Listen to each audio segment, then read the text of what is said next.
This Film is Lit, the podcast where we finally settle the score on one simple question. Is the book really better than the movie? I'm Brian, and I have a film degree, so I watch the movie, but don't read the book. And I'm Katie. I have an English degree, so I do things the right way and read the book before we watch the movie. So prepare to be wowed by our expertise and charm as we dissect all of your favorite film adaptations and decide if the silver screen or the written word did it better. So turn it up, settle in, and get ready for spoilers, because this film is lit.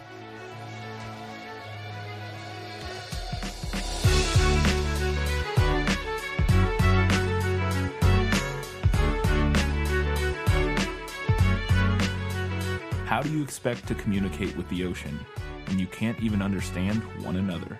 It's Solaris, and this film is lit.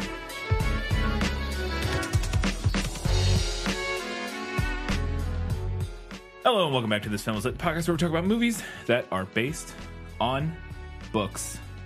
I don't know what episode number this is. I don't know why I felt inclined to say the episode number because we haven't done I still episode number them numbers in my files. Yeah. For reasons, but it's like 90-ish. Well, we're closing in on 100. None of that matters.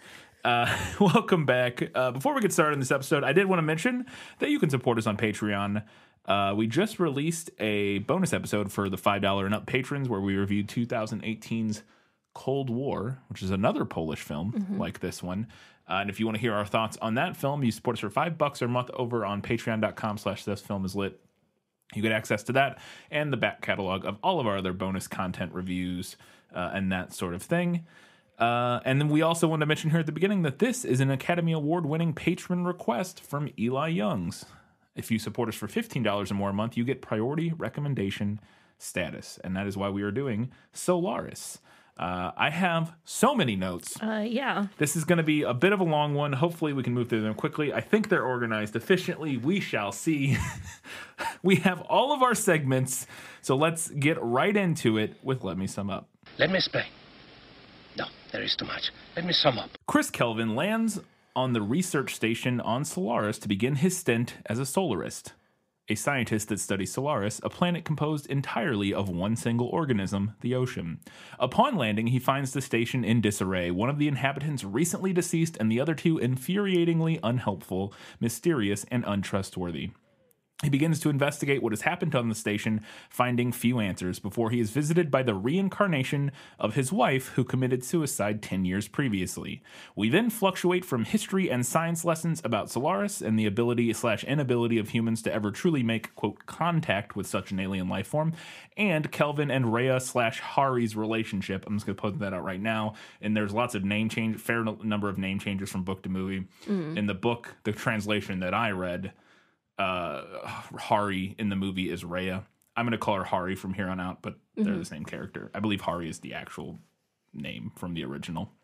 Okay. Hari does not remember her past.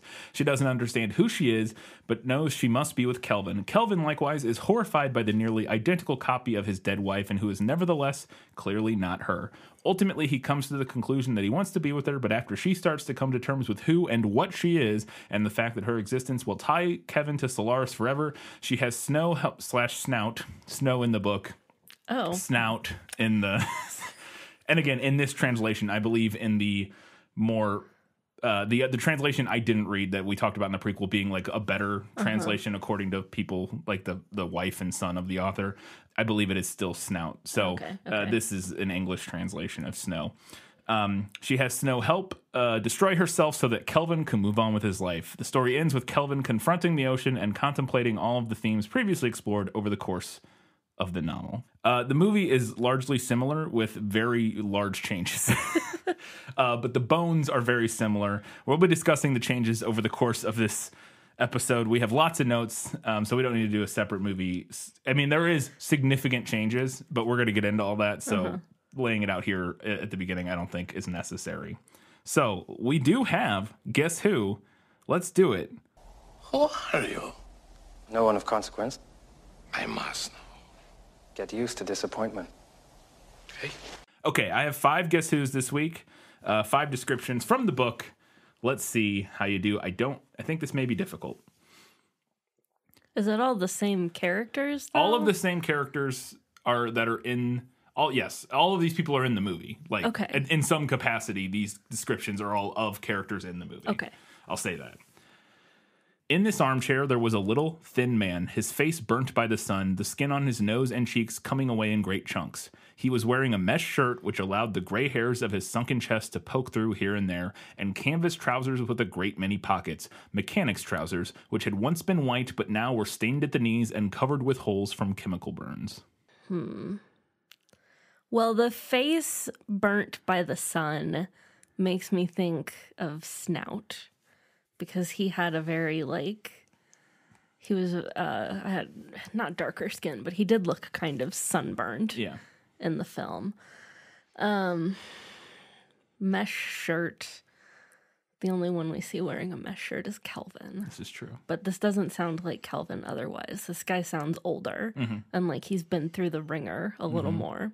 I'm going to say this is Snout. This is Snout or Snow in my translation. I think they stole the mesh shirt to put on Kelvin in the movie. I think they took that from his character because he's not wearing a mesh shirt from my recollection in the film. He wears like a brown coat, like a leather coat of some sort a lot of the movie, and he has like just a shirt underneath it. Yeah. But yes, this is Snow/Snout. And we'll get to the sunburn. That is actually an important description. That's a thing I have in a later note, so we'll get to that. It's interesting that you said that he does have sort of maybe a sunburn or something in the movie because it's more than that, but we'll get to it. His glossy black, second character here, his glossy black hair clung tightly to his skull. The sinews of his throat stood out like bones. This one's brief, that's all. There's not a lot to go on here. Well, I know it's not Snout. The other guy who's there, whose name is Sartorius, is bald in the movie. But other than that, I feel like this description has a Sartorius vibe. Okay. So I'm going to go with that. This is a bit of a trick question. It's not a trick question, but it is tough. It's not Sartorius. This is Jabarian. Oh, the guy who's dead. This is the description of his body when he looks at him. So it's a bit of a tough. We only briefly see him in the movie. It was a stretch, but I decided to put it in here anyways. All right, here's the next one. Very tall and thin, all bones under his white sweater. He had a black scarf knotted around his neck, and over his arm he was carrying a laboratory smock covered in chemical burns. His head, which was unusually narrow, was cocked to one side. I could not see his eyes. He wore curved, dark glasses which covered up half his face. His lower jaw was elongated. He had bluish lips and enormous blue-tinged ears. He was unshaven. Red anti-radiation gloves hung by their laces from his wrists. Okay, I'm going to say this is Sartorius. This is Sartorius, who looks a little different. He's not unshaven in the movie. Yeah. I think would be the biggest difference. This doesn't describe his hair, so but he does have a smock, the lab coat. Yeah.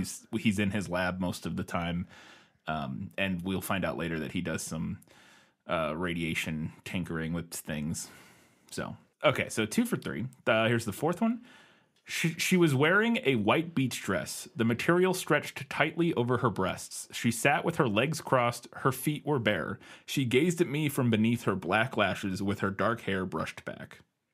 Okay, so that's obviously Hari. That is Hari. Right down to the bare feet. Yes, which we'll talk more about later.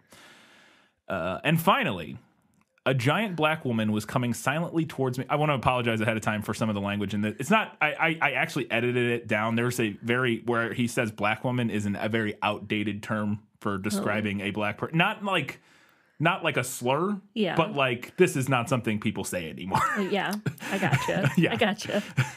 A giant black woman was coming silently towards me with a smooth rolling gait. That being said, it still has some very iffy language in here. Okay.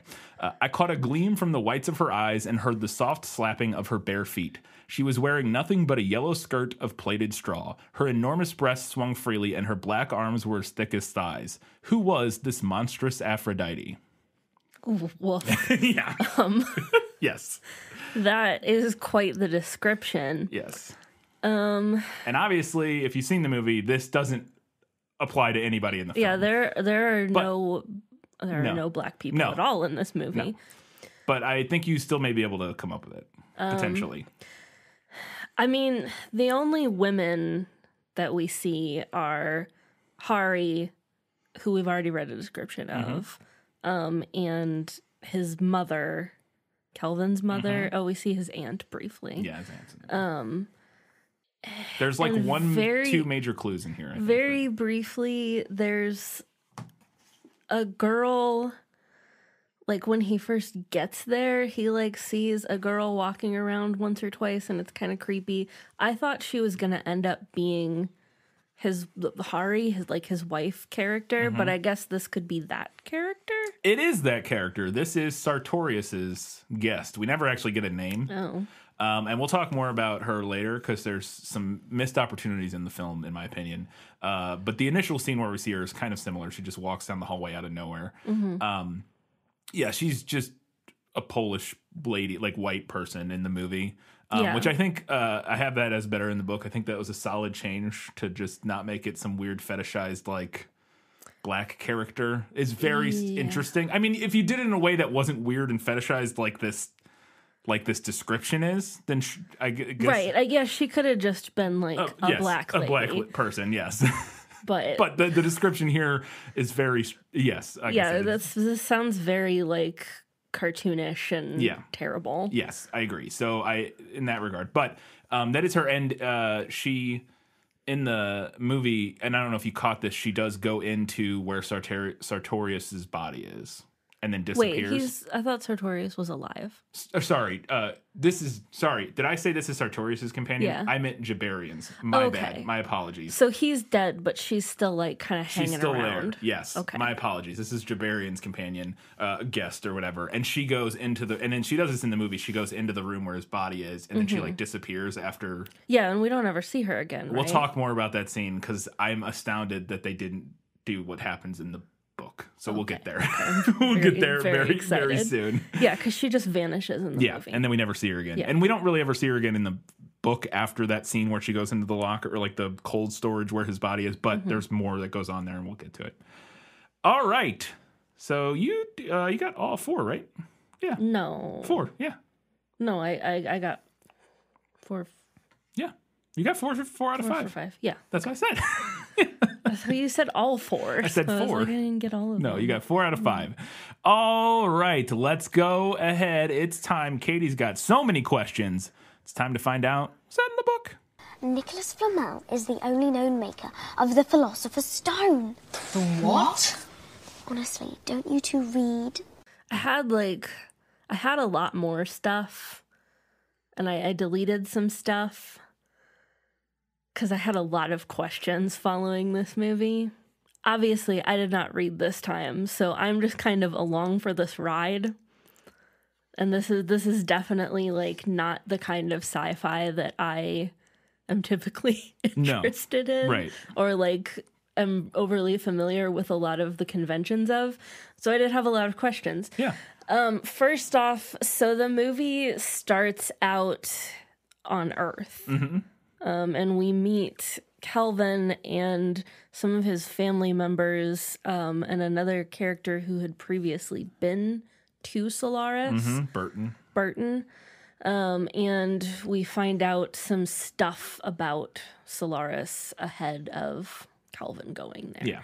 Yeah. So I was wondering if any of that was from the book. Yes and no. Yes, the video of Burton giving his report on what he saw on Solaris is from the book. Okay. It comes later as Kelvin is on Solaris doing some reading in the library, and he basically reads this report back to the audience, to us as the readers. And I had a feeling, so I had snooped and saw that the movie didn't open how I expected, because in the book we start right on Solaris. Or him getting to Solaris, which happens about 45 minutes into the movie. And we'll talk more about that later. But I had a feeling, I was like, so what are they going to put in the beginning? And one of the things I thought they might was this Burton report, because it is an interesting part of the story. And so that's what that is. But like I said, we don't get it in the beginning of the story. We get it like halfway through, well, I don't know, like 50 or 60 pages. That makes sense. And then the other part with Kelvin's father and his aunt, and then an old Burton showing up to show this video of his report and stuff and talking to Kelvin and giving us backstory, that none of that's in the book.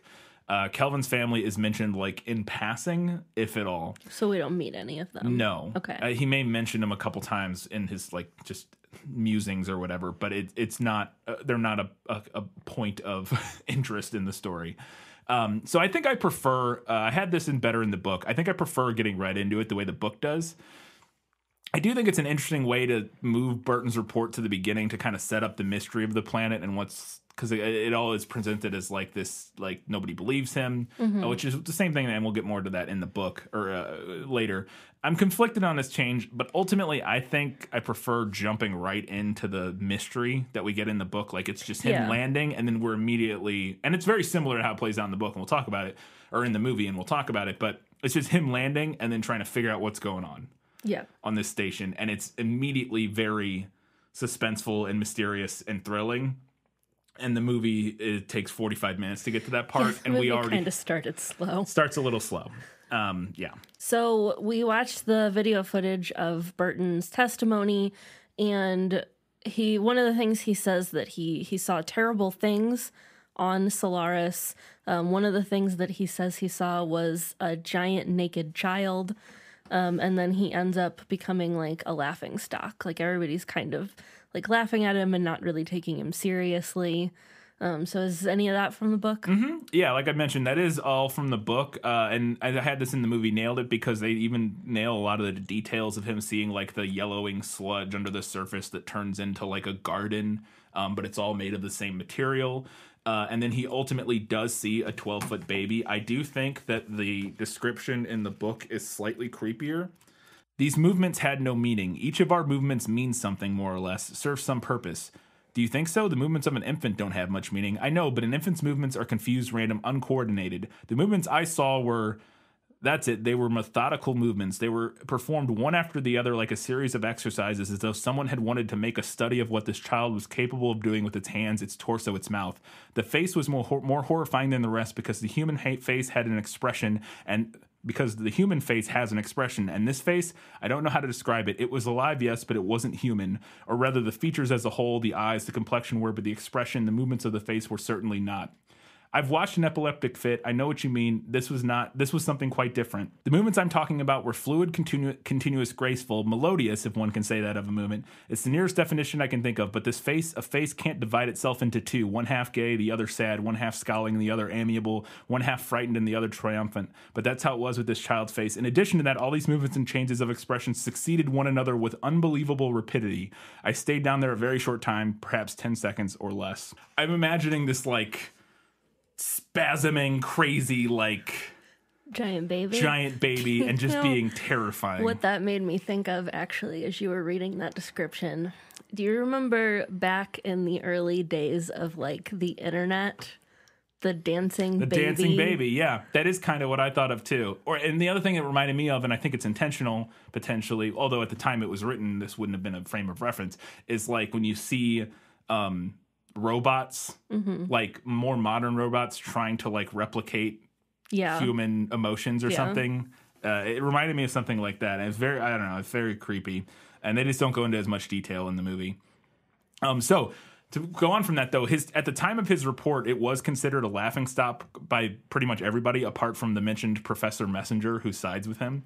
I have this embedded in the book, so let's just go ahead and talk about it here. And this is, I could be misremembering this or misapplying this, but I don't believe I am. Burton's report was a laughingstock at the time that he filed it, but in the intervening years, the Solarists have come to know that like most of what he said is true to at least some extent. Maybe not the baby part, but the rest of it. Because there are lengthy pages of descriptions of these things called mimoids, which make like mountain-sized copies of non-living stuff that people could like walk on and look at. That's like stuff from Earth. There are things called semi-triads that are like these physical representations of transcendental equations. It's super trippy and hard to like understand. The way they explain it is that the fate of a single man can be rich with significance, that of a few hundred less so. And comparing that to trying to grasp like what the meaning of these semi-triads and how they operate, like, and essentially saying that ultimately the semi-triads are like the equivalent of entire civilizations, and so you truly can't grasp it.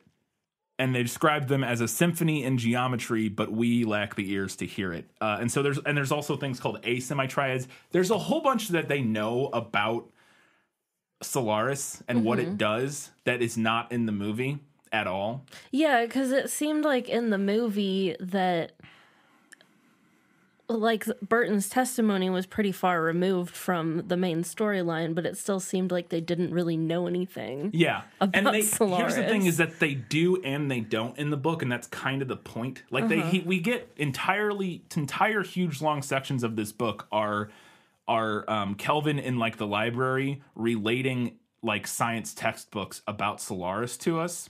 Those are like chunks of this.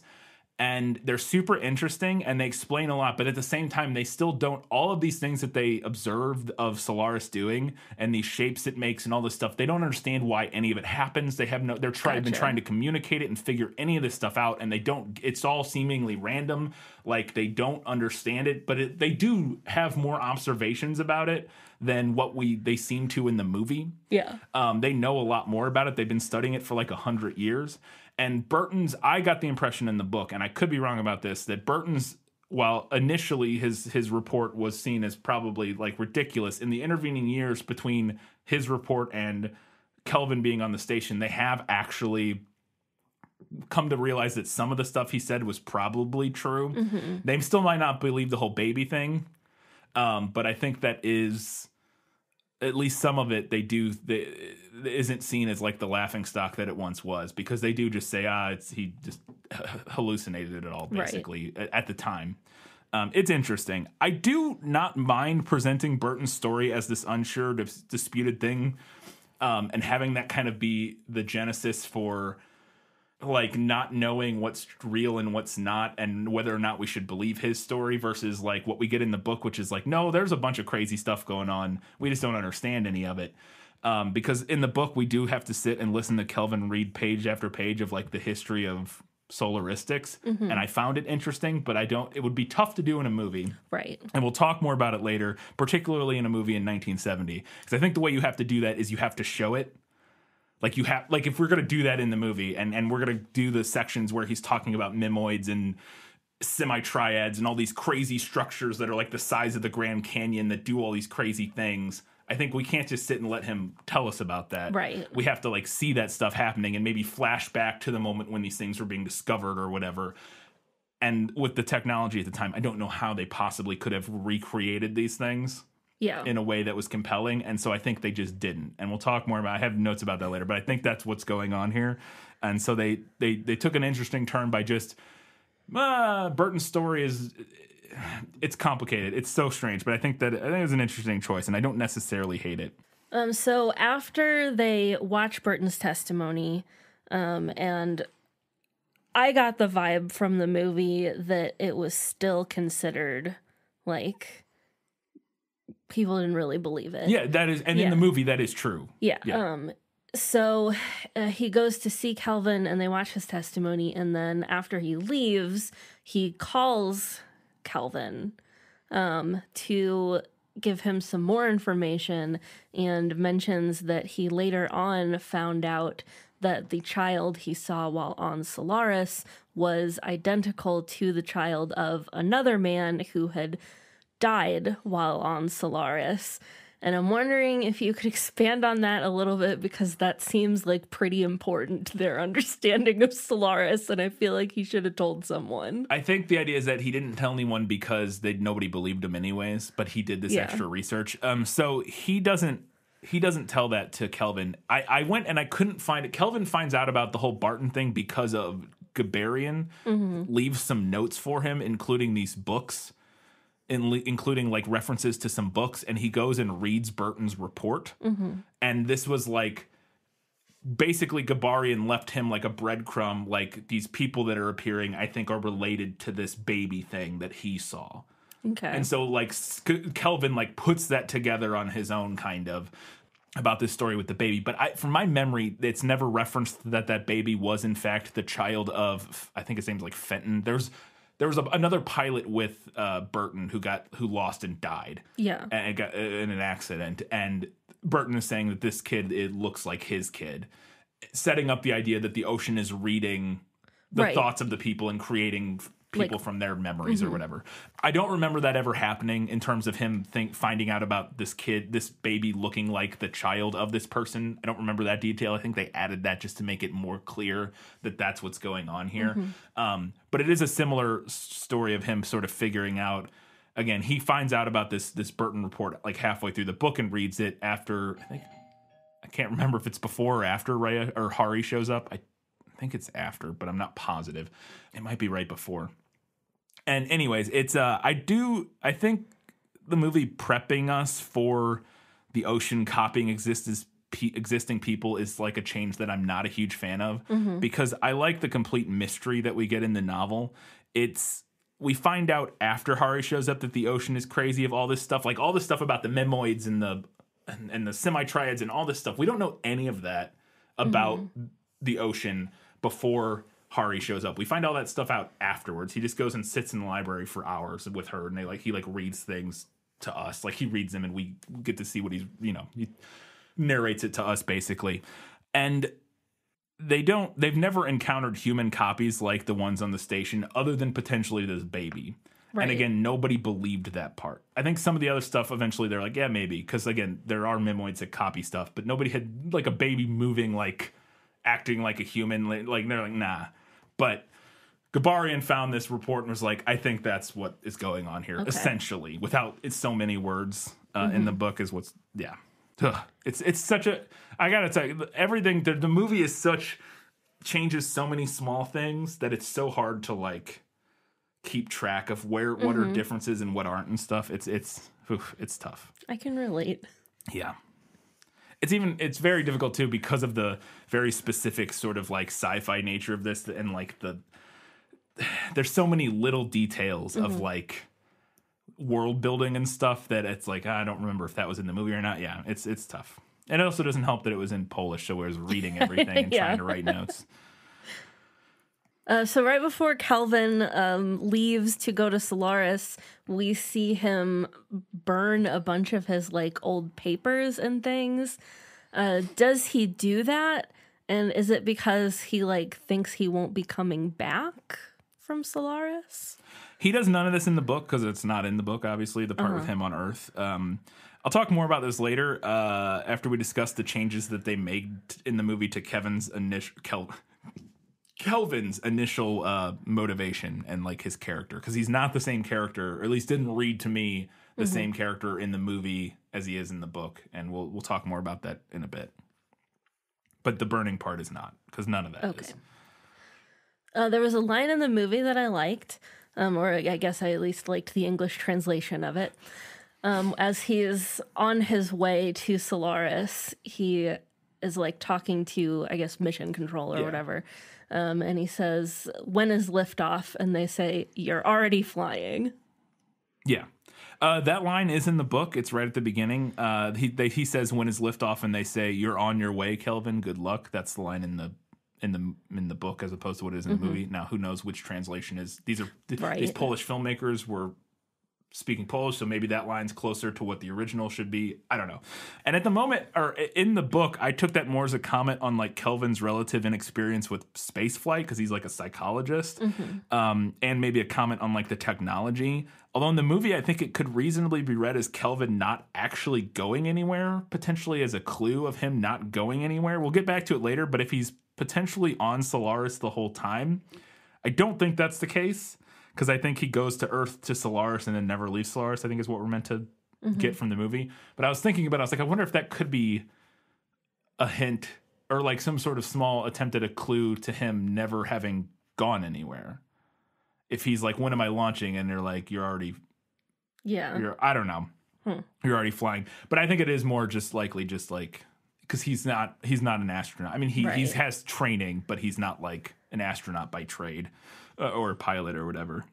Is there nobody around when he does arrive on Solaris, and does he immediately trip over his shoelaces? Yeah, and this is one of the things that the movie, I think, nails really well. Things are a complete mess when he arrives. The station is like in complete disrepair. There's like stuff all over the floors, and there's nobody around. And he just like follows arrows into the station essentially. No one greets him or anything. It's a really ominous setup to like what the heck is going on here. And I think the movie captures that particular moment pretty well, albeit coming 45 minutes into the movie. But he doesn't stumble over his shoelaces, but there are mentions of like there being stuff all over the floor. So he stumbles over his shoelaces? Well, in the he movie? stumbles and then he immediately ties his boot. Oh, okay. So I guess assumed he like tripped over his. And that's possible because there is like in the book there's descriptions of there's like oil and stuff on the floor. So I missed him stumbling, but I was like maybe it could be like he slips on some oil or something that's on the floor. But if he ties his shoes, then I don't know. But it is in general that scene kind of perfectly captures what I envisioned of the of the book. So once Kelvin is on Solaris and he has kind of getting the lay of the land, he goes to, is it Gibrarian? Gibrarian. I'm not sure which pronunciation. He goes to that man's room. I think they say Gibrarian in the movie. Gibrarian? Or Gibarian? I don't know. Anyways, sorry. So he goes to his room and pasted to the door is a very creepy, like childlike drawing of like a stick figure, but like a Blair Witch kind of stick figure. Yeah, and almost looks like it has a noose. It looks like it has a noose around its neck, and it's labeled, and the subtitles helpfully translated it for me as human being, which I found utterly terrifying. Yeah. So is any of that in the book? I went back and looked for this. I could not find it. If I went back to the moment where he goes into Gabarian's room and I didn't see any reference to it, unless I'm just blanking on it completely. So I don't think it's in the book. I'm also not sure what it would be meant to represent in the book or what it would be from. There are allusions in the book to Sartorius's visitor potentially being a guest or whatever, potentially being a child. Like we never see Sartorius's guest we never see anybody's other than the Gabarians. We never see Snow's, Snouts, or Sartorius's guests. We see like hints of them, flashes, a hand or whatever, but like we never actually see them. In the movie, we see Sartorius's guest, and it seems to be a little person, or a dwarf. I don't know exactly. There's like a second of them. They run out of the room, the lab, but in the book, we hear like little feet running, and he thinks it might be a kid. He doesn't know what's going on in the lab. It's very creepy. Yeah, it's real creepy. And so I was like, maybe it could be that. Like, but again, in the movie, it seems to not be a kid. It seems to be a little. I don't know. So I don't know what that would be. I'm not sure. The only other thing I could think is that maybe in the movie, Gabarian's guest is, since it is like a younger white girl, maybe she's meant to be young, like, or a childlike or something. Because there is a moment in the movie where she's like pestering him during his recording, and there's something similar to that in the book, kind of. And I'm wondering if she's supposed to be like a little younger, either younger or potentially like, I don't know. I have no idea, but so I don't know what that's from, and I don't remember it from the book. I'll just say that it is very creepy though in the movie. Yeah, it didn't really pan out, but no, very creepy. So after Ocean Hari shows up. Hari from Solaris. Hari from Solaris. She shows. So the first one shows up, and she's got this sweet 1970s dress on, and she's trying to take it off, and she can't get it off, and she asks Kelvin for help, and he undoes a tie that appears to do nothing. Yeah, and he's like, "Okay, hang on," and goes and gets scissors and like starts to cut the dress off of her. Is that from the book? Yes, it is. It's one of the things that he finds that is so like off about her initially. Her dress doesn't actually have fasteners. He goes and he looks at it, and it has like the illusion of I think it's buttons. Oh, he's like, there's no buttons or no zippers, but it like looks like it should have some sort of fasteners, but it doesn't. And so that was the movie. And I actually thought the movie did that pretty well of having this laced up part. I didn't get what that was supposed to mean. It has this laced up part that doesn't do anything. And it's I think the idea being that the ocean doesn't understand clothing, but is recreating these things without understanding the purpose of like the fastener so it can part. copy how it looks, but it doesn't understand the actual function of it. Yeah, it doesn't understand the function, sense. So he ends up just cutting it off with scissors so that she can put on like a spacesuit or whatever, or like I think she puts on like a spacesuit. Yeah, so that is actually exactly what happens in the book. He also during that moment notices her little puncture wound, which we find out in the movie, or in the book we find out at that time why that's there. In the movie we don't find out until considerably later. Right. And we'll talk more about that later. So he helps her put on her spacesuit and then takes her and puts her in a shuttle and just launches her into space. Yeah. It seems like a waste of a shuttle. Yeah, he does in fact do that in the book. Exactly the same thing. It's pretty much identical other than a few details. And I kind of had it in the movie, nailed it. Primarily, the biggest change is that he, after he gets her to the shuttle and puts her in there, she starts freaking out and trying to break out. And like it starts shaking. Says, as I was tightening the last screw but one, I felt a vibration in the three-pronged clamp which held the base of the shuttle. I thought I must have loosened the support in my overeager handling of the heavy spanner, but when I stepped back to take a look, I was greeted by a spectacle which I hope I shall never have to see again. The whole vehicle trembled, shaken from the inside as though by some superhuman force. Not even a steel robot could have imparted such a convulsive tremor to an 8-ton mass, and yet the cabin contained only a frail, dark-haired girl. So, like, that's the only part that we don't see, which I thought would have been really creepy, because that is one of the things that the book does is establish, and the movie does it eventually, very early, that she has, like, superhuman strength. There's an interaction that is not in the movie that I hadn't better in the book that I'll just mention now, where when she first shows up, she, like, accidentally / kind of on purpose, like, knocks him across the room. Oh, interesting. And he was like it's like, oh my God, okay. And then he kind of realizes he probably won't be able to hurt her in that moment. So his thing is like, I'll put her in the shuttle and just leave her in there. He does launch her. I got the vibe in the book that it wasn't his initial intention to shoot her into space, but rather to just lock her in there and leave her there. But then it starts shaking and freaking out, and he panic launches her into space. At least that was the vibe I got. From the book. It could have been his plan the whole time, but I'd have to reread it to make sure. I couldn't tell. To me, it read like he was just going to leave her in there and not launch her into space or into orbit. But when she starts like shaking it and it feels like it's going to like break out of it or whatever, he like, oh shoot, and like launches her. Yeah.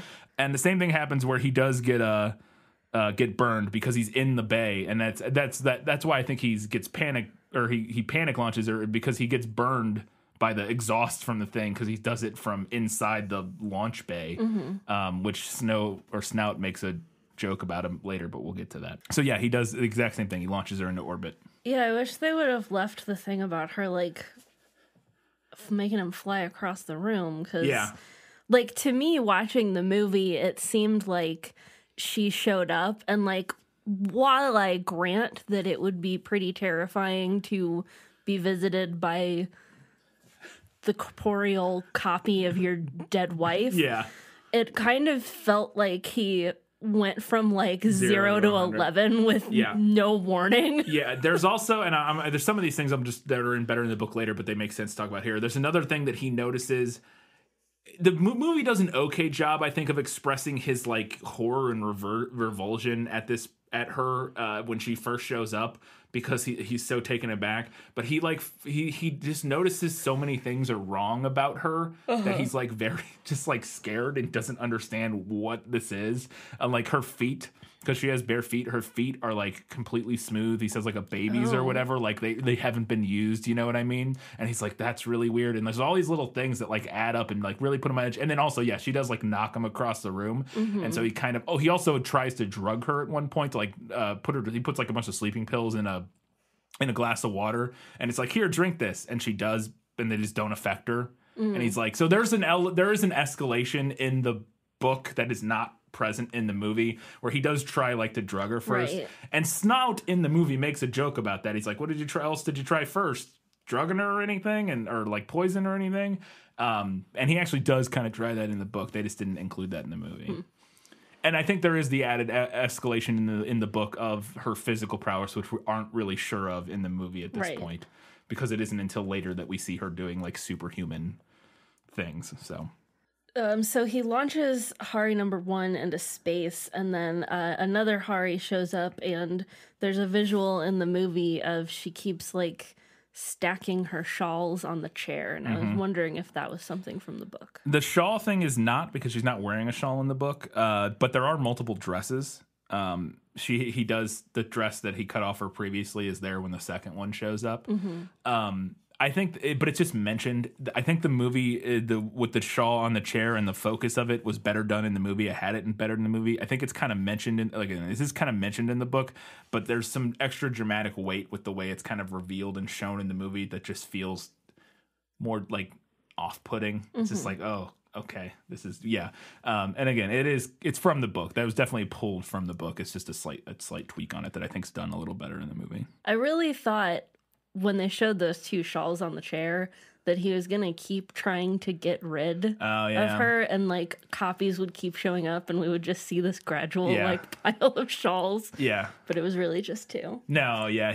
Well, part of that is he's helped out by the other people on the station who Snow and Snout in particular does explain to him, like, they just keep coming back. Like, you can't really do anything about it. Like, you can get rid of her, but she'll just come back again. And you already kind of mentioned this, but does Hari Hulk her way through the door of his bedroom? Yes, that is one of the things that's present in both the movie and the book, is that she can't stand to be apart from him. And she expresses that in the movie several times, but it's also a big part of the book, is that she literally can't, like, whenever he's apart from her, she, like, loses her mind and, like, She can't remember what happens in those moments. Like when he talks to her afterwards, she's like, I remember you leaving the room, and then now I'm here bloody or whatever.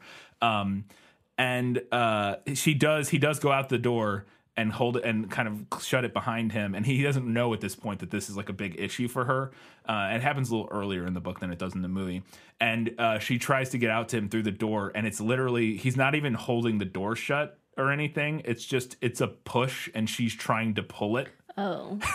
Well. Because she doesn't understand how doors work. Right. And she's trying to pull the door open and can't get it open, and ends up just ripping the door apart and slicing herself up in the process, and like bleeding everywhere and everything. But the movie, I thought, did a very good job, because it is a horrifying scene where he just like it starts shaking and bending and like and she does, and this is one of the things it does in the movie. She starts making this like non-human, which is described in the book, whenever she goes into this like freak like out state. Primal state. It's like the noises she makes are not human. They're like these weird like like monstery sounds, which we do get in that scene in the movie. It's wild. But yeah, I thought that was the movie nailed it for me. They did a good job. So now that there is a gaping shredded hole in his door, I noticed that what he does to fix this, rather than like move maybe a door from another room or move to a whole nother room, since there appear to be a lot of empty ones, what he does is hangs, I think it was a shirt. It looks like a shirt. Just like hangs it over the hole. Is that in the book? I don't recall this at all. I went back and looked and couldn't find anything. I honestly think the broken door just isn't mentioned again in the book, because it's not really like important to what else is going on. It's a nice little detail in the movie, having like, because it does also kind of work with the fact that he's just, he ends up, his mental state deteriorates over the course of the book. Right. And so, the idea of him just like hanging up a shirt kind of works for me, but I don't remember that being mentioned in the book at all. So. I couldn't find anything about it when I went back to look. So fast forwarding a little bit, we get a little further on in the story, and they're all gathered in the library celebrating Snout's birthday. And he makes a speech, and there was one particular line that I wanted to know if it was from the book. He says, "We don't need other worlds, we need a mirror." So yes, it's one of the best speeches in the book, and I'm super glad they kept much of it, because unfortunately it's one of the few speeches that I really liked from the book that they did keep. There's a lot of great dialogue in this book, even if it is a bad translation, that did not make its way into the movie, which was disappointing. This one did, and I'm glad. I want to do a little reading from this section because I think it is really good. So the lead up to this in the book is that sort of crazed Snout is talking about the inner demons of man and the suppression of them, etc. And then Kelvin asks him what this speech has to do with Solaris. And he says, "It's almost as if you're purposefully refusing to understand. I've been talking about Solaris the whole time, solely about Solaris. If the truth is hard to swallow, it's not my fault. Anyhow, after what you've already been through, you ought to be able to hear me out. We take off into the cosmos, ready for anything, for solitude, for hardship, for exhaustion, death. Modesty forbids us to say so, but there are times when we think pretty well of ourselves. And yet, if we examine it more closely, our enthusiasm turns out all to be a sham. We don't want to conquer the cosmos. We simply want to extend the boundaries of Earth to the frontiers of the cosmos. For us, such and such a planet is as arid as the Sahara, another as frozen as the North Pole, yet another as lush as the Amazon basin. We are humanitarian and chivalrous. We don't want to enslave other races. We simply want to bequeath them our values and take over their heritage in exchange. We think of ourselves as the Knights of the Holy Contact. This is another lie. We are only seeking man. We have no need of other worlds. We need mirrors. We don't know what to do with other worlds. A single world, our own, suffices us, but we can't accept it for what it is. We are searching for an ideal image of our own world. We go in quest of a planet, of a civilization superior to our own, but developed on the basis of a prototype of our own primeval past. At the same time, there is something inside us which we don't like to face up to, from which we try to protect ourselves, but which nevertheless remains. Since we don't leave Earth in a state of primal innocence, we arrive here as we are in reality, and when the page is turned and that reality is revealed to us, that part of our reality which we would prefer to pass over in silence, then we don't like it anymore." I had listened to him patiently, but what on earth are you talking about? I'm talking about what we all wanted, contact with another civilization. Now we've got it, and we can observe through a microscope, as it were, our own monstrous ugliness, our folly, our shame. His voice shook with rage. So yeah, this is pretty good stuff. It's pretty good stuff, yeah. And there are parts of it in the movie. Mm-hmm. It's like his big moment in the book, or one of them. So I love that scene. And there's a moment in the movie shortly after that scene where I think they say like the fake gravity is going to reset or something like that. Yeah, he says that we're going to move or something, and the gravity will be offline for 30 seconds. So there's 30 seconds of weightlessness, and everything is floating through the air. Is that from the book? No, it is not. That is complete movie invention that does lead to a scene that I quite like, that I had for better in the movie, which is the weightless dance scene in the library amongst the paintings. I think it's really beautiful and haunting. And it was not in the movie or in the book at all. There was no. They have like a gravity, which is interesting because they're not in space, right? Which they aren't in this movie either. In the 2002 one, I watched the trailer. They are in space in that one. It's like a space station. This one is also in atmosphere, and in the book, it's described that the station is like 1,500 feet above the ocean, basically, or like 1,500 meters or something. So it's like, a few thousand feet above the ocean, but it moves around. I guess it's possible that like if it was going down closer to the ocean, they would be like in a state of free fall, and it would essentially be like zero gravity, like that plane that does the vomit comet thing where it goes like up and down in the sky and people can pretend to be like in weightless or whatever. That's how they filmed Apollo 13, I think. Anyways, it's a cool scene, and it's not in the book. Does Hari drink liquid nitrogen and kill herself and then come back to life? Yes, that is her first attempt at suicide once she starts to kind of come to terms with what she is.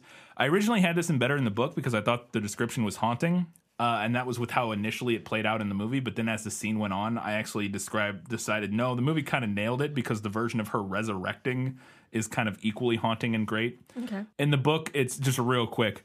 Chris, a harsh gasp. I took her hand and the answering pressure made my bones creak. Then her face screwed up with agony and she lost consciousness again. Her eyes turned up and a guttural rattle tore at her throat and her body arched with convulsions.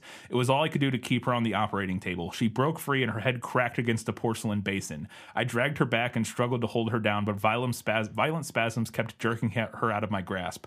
I was pouring with sweat and my legs were like jelly.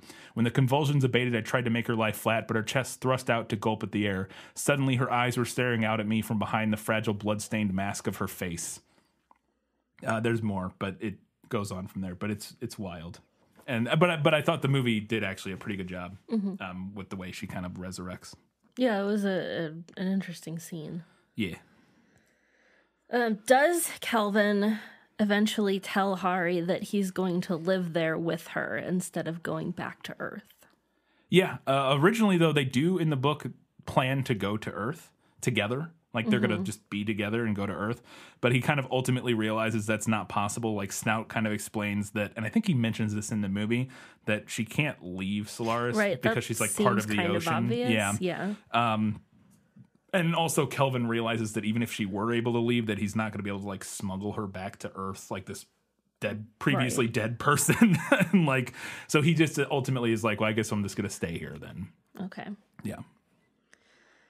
So around the end of the movie, everything is kind of coming to a head, and Kelvin seems a little bit like he's losing it, and he runs around in his underwear. Is that from the book? I couldn't find any reference to him running around in his underwear at the end of the book. The end of this book is quite different from the movie, and we'll talk about that more here in a bit. There is a scene early on where he's walking around in his underwear in his room before he gets in the shower, but it's not. I just so happened to stumble across that while I was looking for something else that it literally described him walking around in his underwear, and so it made me think of this. But it's not at remotely the same time, and I don't recall him stumbling around in his underwear at the end from what I could find. But it's possible. So my last question here. I could have asked a million questions about the end of this movie. We have so much to talk about You seemed like equally perplexed as we were watching it. But they mention somebody mentions, I think Snout maybe, that islands are starting to form in the Solaris Ocean. And then at the very end, Kelvin is like on one of them, and it's like his dad's house, but then it pulls back and he's on Solaris. So like, does he just live there now?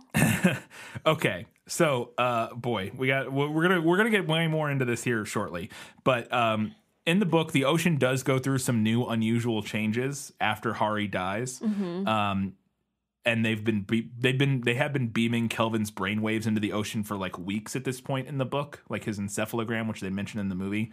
The islands isn't a new thing. As I mentioned earlier, these mimoids or whatever, and the asemi-triads and semi-triads and stuff, these islands have been a thing forever. And they've been down there for kind of at least years, it seems like at this point. It's been an observed phenomenon.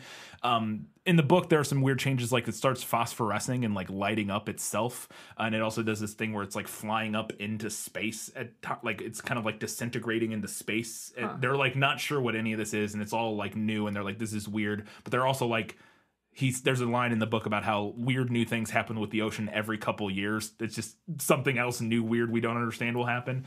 But the idea, the island thing is not new in the book.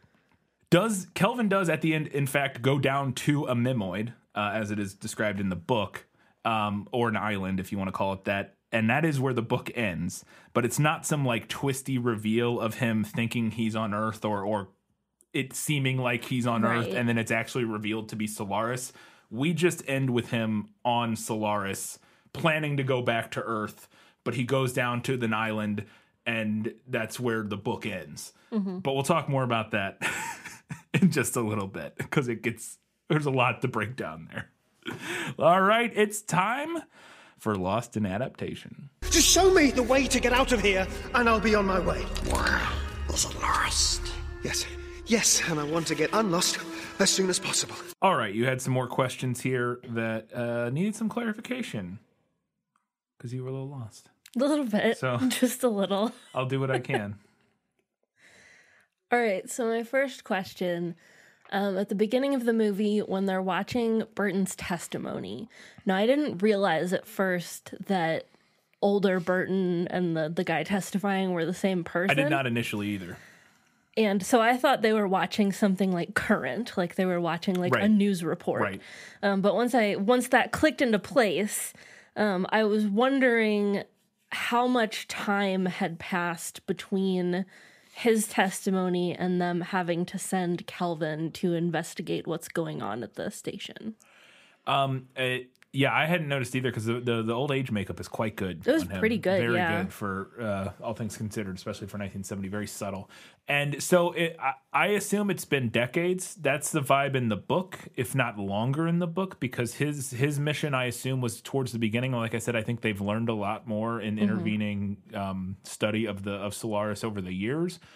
And I mean, in the movie, it looks like it's been at least 20 years, if not more. Like based on how they've aged him. If not more. And I would say the book is probably similar, if not even more than that. But again, they don't go into any of the details in the movie of any of the other stuff that they've learned. So, follow-up question that I don't have written down here. So I know we don't meet Burton in the book. No, we only ever just get reads his report. Do we know if he's still alive? I don't know. Okay. I don't think it's mentioned. Okay. That I recall. Curious. Another thing that confused me with this was that during this testimony, it seemed like they were saying that they were going to shut down the Solaris exploration. They're considering it. Yeah, but Burton wants them to continue, and so does Professor Messenger, but nobody wants to take them seriously.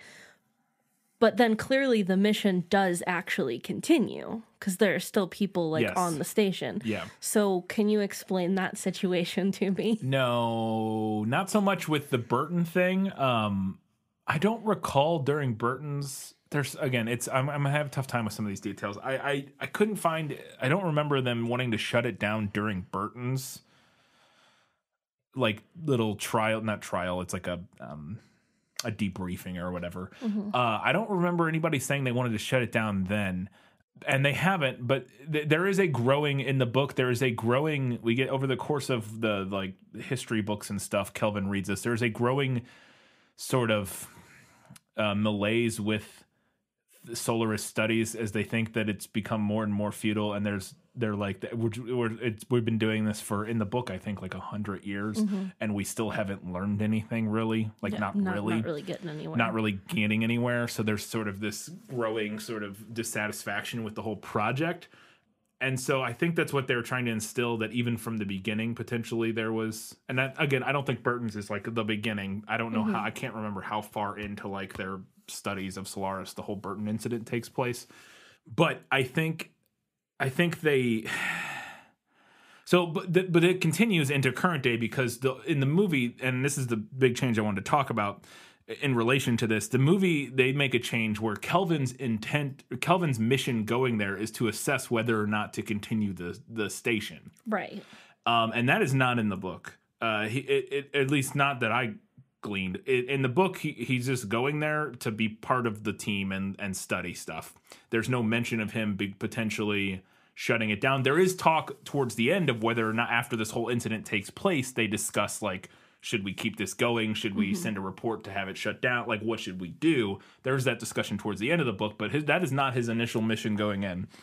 And I think making that change and setting him up as sort of the skeptic going into the situation kind of works, and being the skeptic against Burton's story. He doesn't really buy Burton's story, even though he's sitting there talking to Burton. He kind of thinks he's crazy or whatever.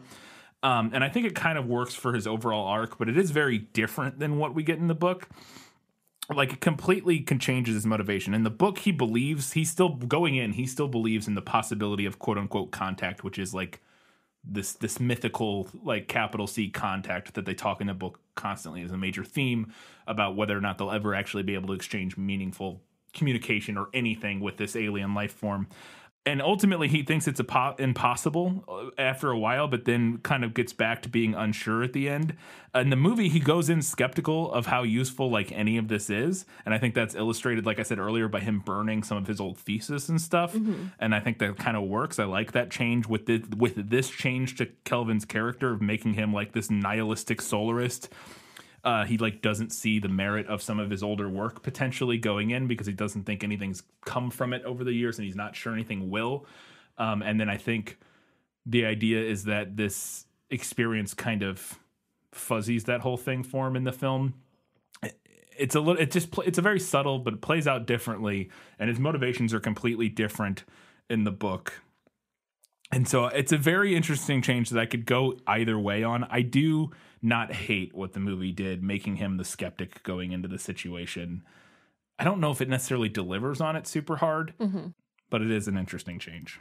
But there is a general talk in the book of whether or not, especially during the history book reading parts that he does, there's tons of debate that he kind of recaps for us about whether or not this mission is worth it, if anything's going to come of it ever. And like, there's like all these, he recounts all these different like warring, like academic factions that like some of them think it's impossible. You know, he kind of goes through and breaks down. That's like a whole section of the book that's just not in the movie, is like sort of the exploration of the like scientific culture surrounding this whole thing. Okay. There's little touches of it in the dialogue in the film here and there where they talk about, like at the beginning, Burton talks about like what the goal of science is and blah, blah, blah. But that's a much bigger theme in the book that I don't think the movie really does a lot with. It kind of confused me in the movie because like narratively to me, it seems like it would make more sense to have Burton being like, no, you need to shut this down, and everybody else being like, you don't know what you're talking about. We're going to keep doing it. He thinks there's something going on here, is what we're getting from him in the movie, and they should explore it. And they're like, no, you didn't see anything. There's nothing. We've been trying all this stuff. Nothing's ever happened. You were hallucinating. There's nothing going on. And he's like, no, I saw something. I gotcha.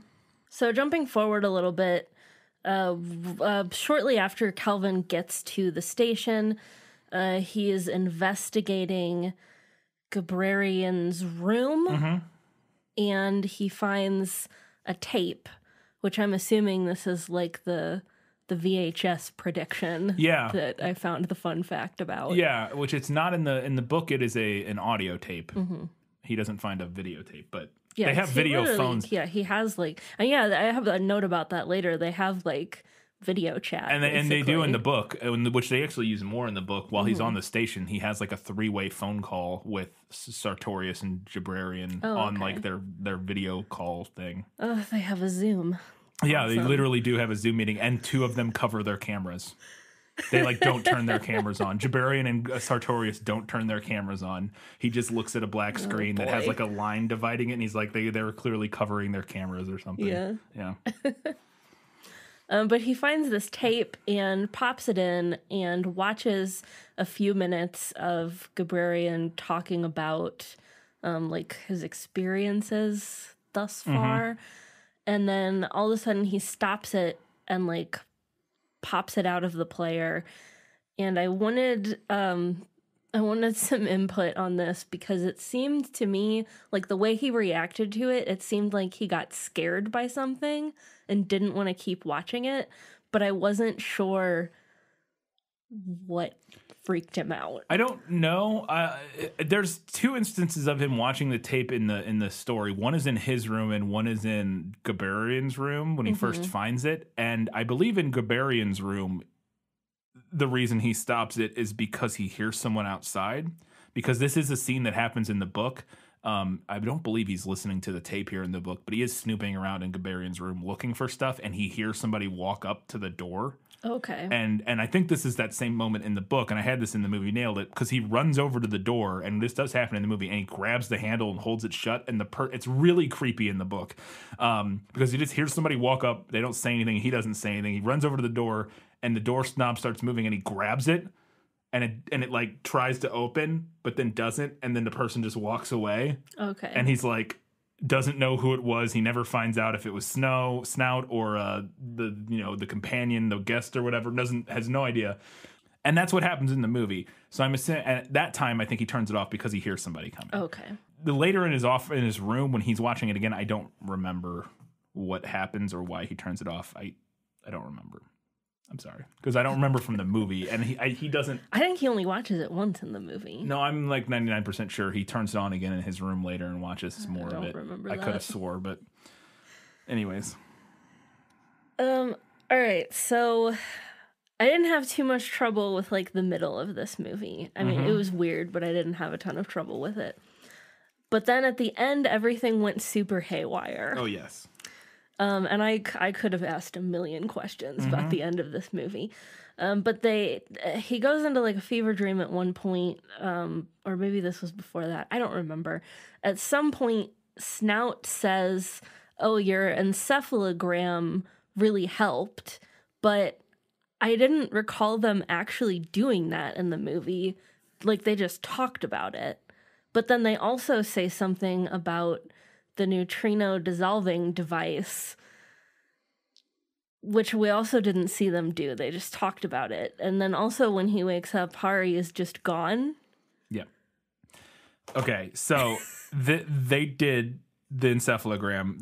We just never see any of it in the movie. This is all basically what happens in the book here. They spend weeks. They do this encephalogram. We actually see him. They put sensors on his head, and they read his brainwave in the book. We see this whole scene happen. They get like the tape print out, and then they start beaming it down into the ocean. And they spend weeks doing this, and they're like traveling around, trying different locations, sending it down. And during this whole time, he's just kind of spending time with Hari. And they do ultimately think that this encephalogram that they sent, which they also did in the movie, they never showed us that. They just mention again at the end that they did it after they mentioned once earlier proposing doing it.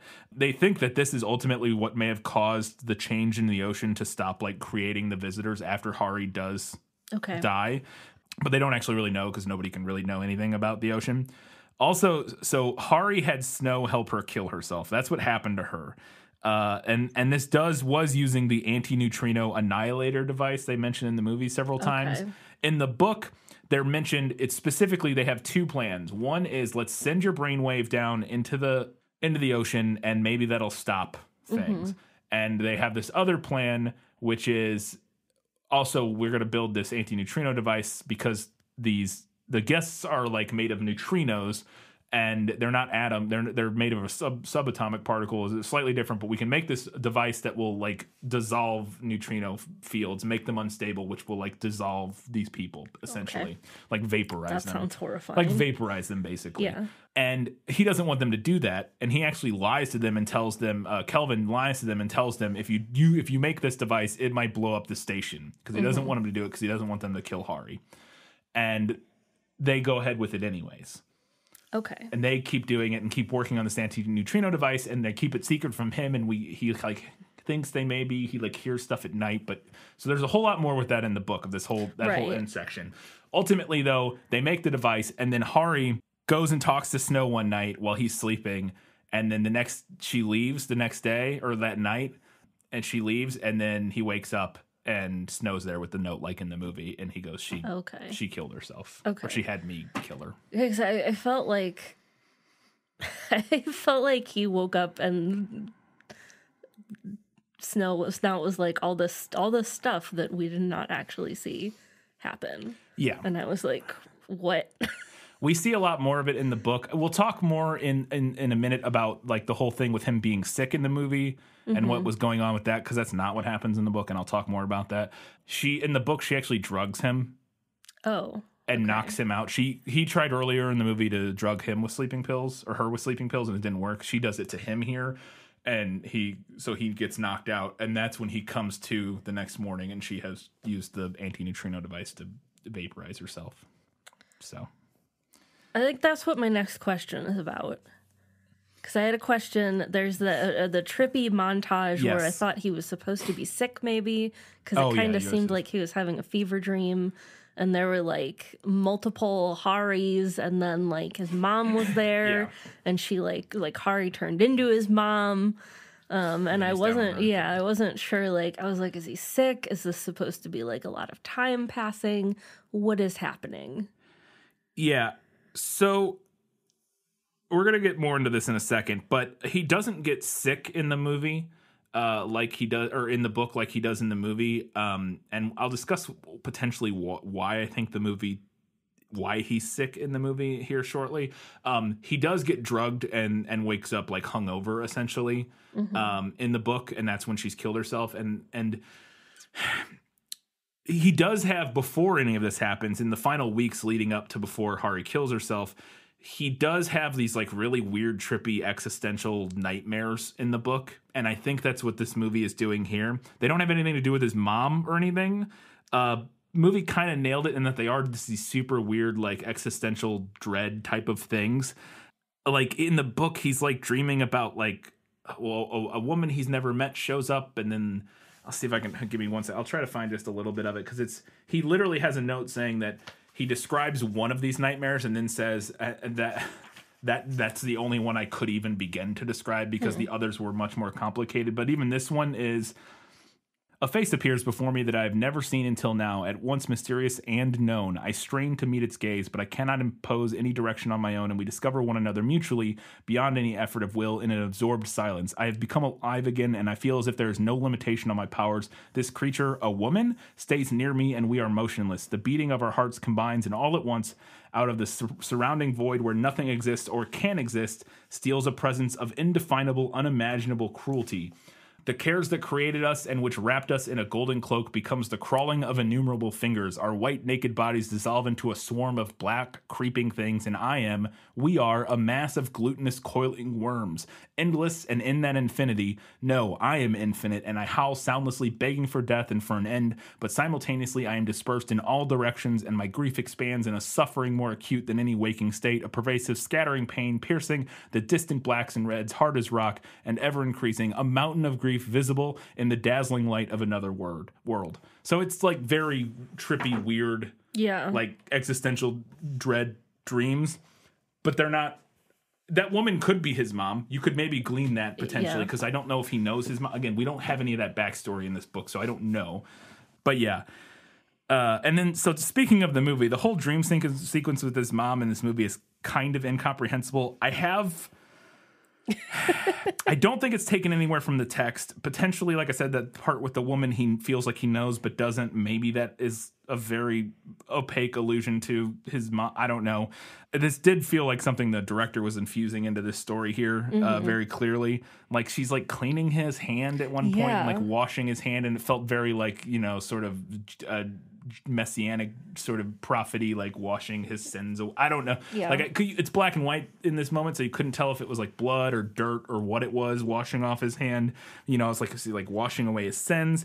I have more thoughts on this whole dream thing. I thought about it for a long time, trying to like suss out what I thought the movie was getting at this ending, because it is very weird and very like hard to parse. And very Freudian. Very Freudian, very hard to parse. I do think I have a guess. I'll get to it here shortly and better at the end of Better in the Book, which is where we're at now. So let's get into it. Better in the Book.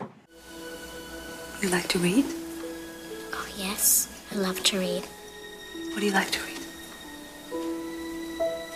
Everything. So I think one of the things that I was worried about most, and it is a problem, is that the actual visual depiction of Solaris in the movie is disappointing because of the time period. Also, Tarkovsky leaned into that by just not really making it as big of a thing. I think they also kind of work some of the limitations into the story. Like the first time we see it, like Burton says he recorded video of Solaris, like with the things he was seeing, and it's like just clouds. And they're like, and I'm like, and at first I thought that was just their attempt at depicting Solaris. I was like, oh no. But then they get back and the guys are like, it was just clouds. What did you, and he's like, oh, I guess it was the mist I saw was obscuring the camera. So like you couldn't see it. I'm like, okay, that's a way to do it, I guess. I think ultimately still this technology problem persists because in the book, the ocean is such an important character. Like, and the things we find out about it and the grandiose descriptions of this wild alien thing, they're so important to creating the world, at least to me. And again, I think they were just like, okay, we just won't make that the focus because we can't do it. Right. And I think also Tarkovsky was just more interested in the quote unquote human part of it, which I get.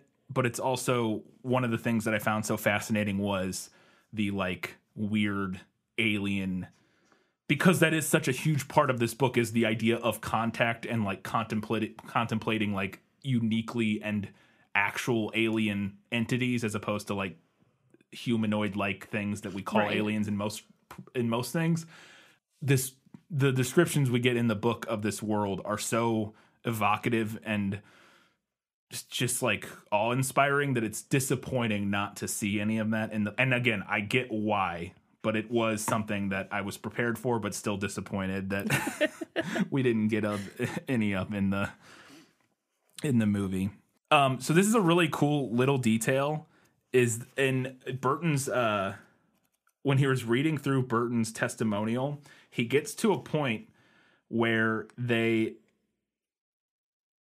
like, go on describing. He gets to a point where he's going to tell him about something that he saw.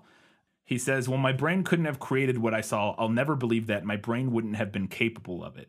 And they say, go on, describe what it was. And he says, before I do so, I would like to know how the statements I've already made will be interpreted. Question, what does that matter?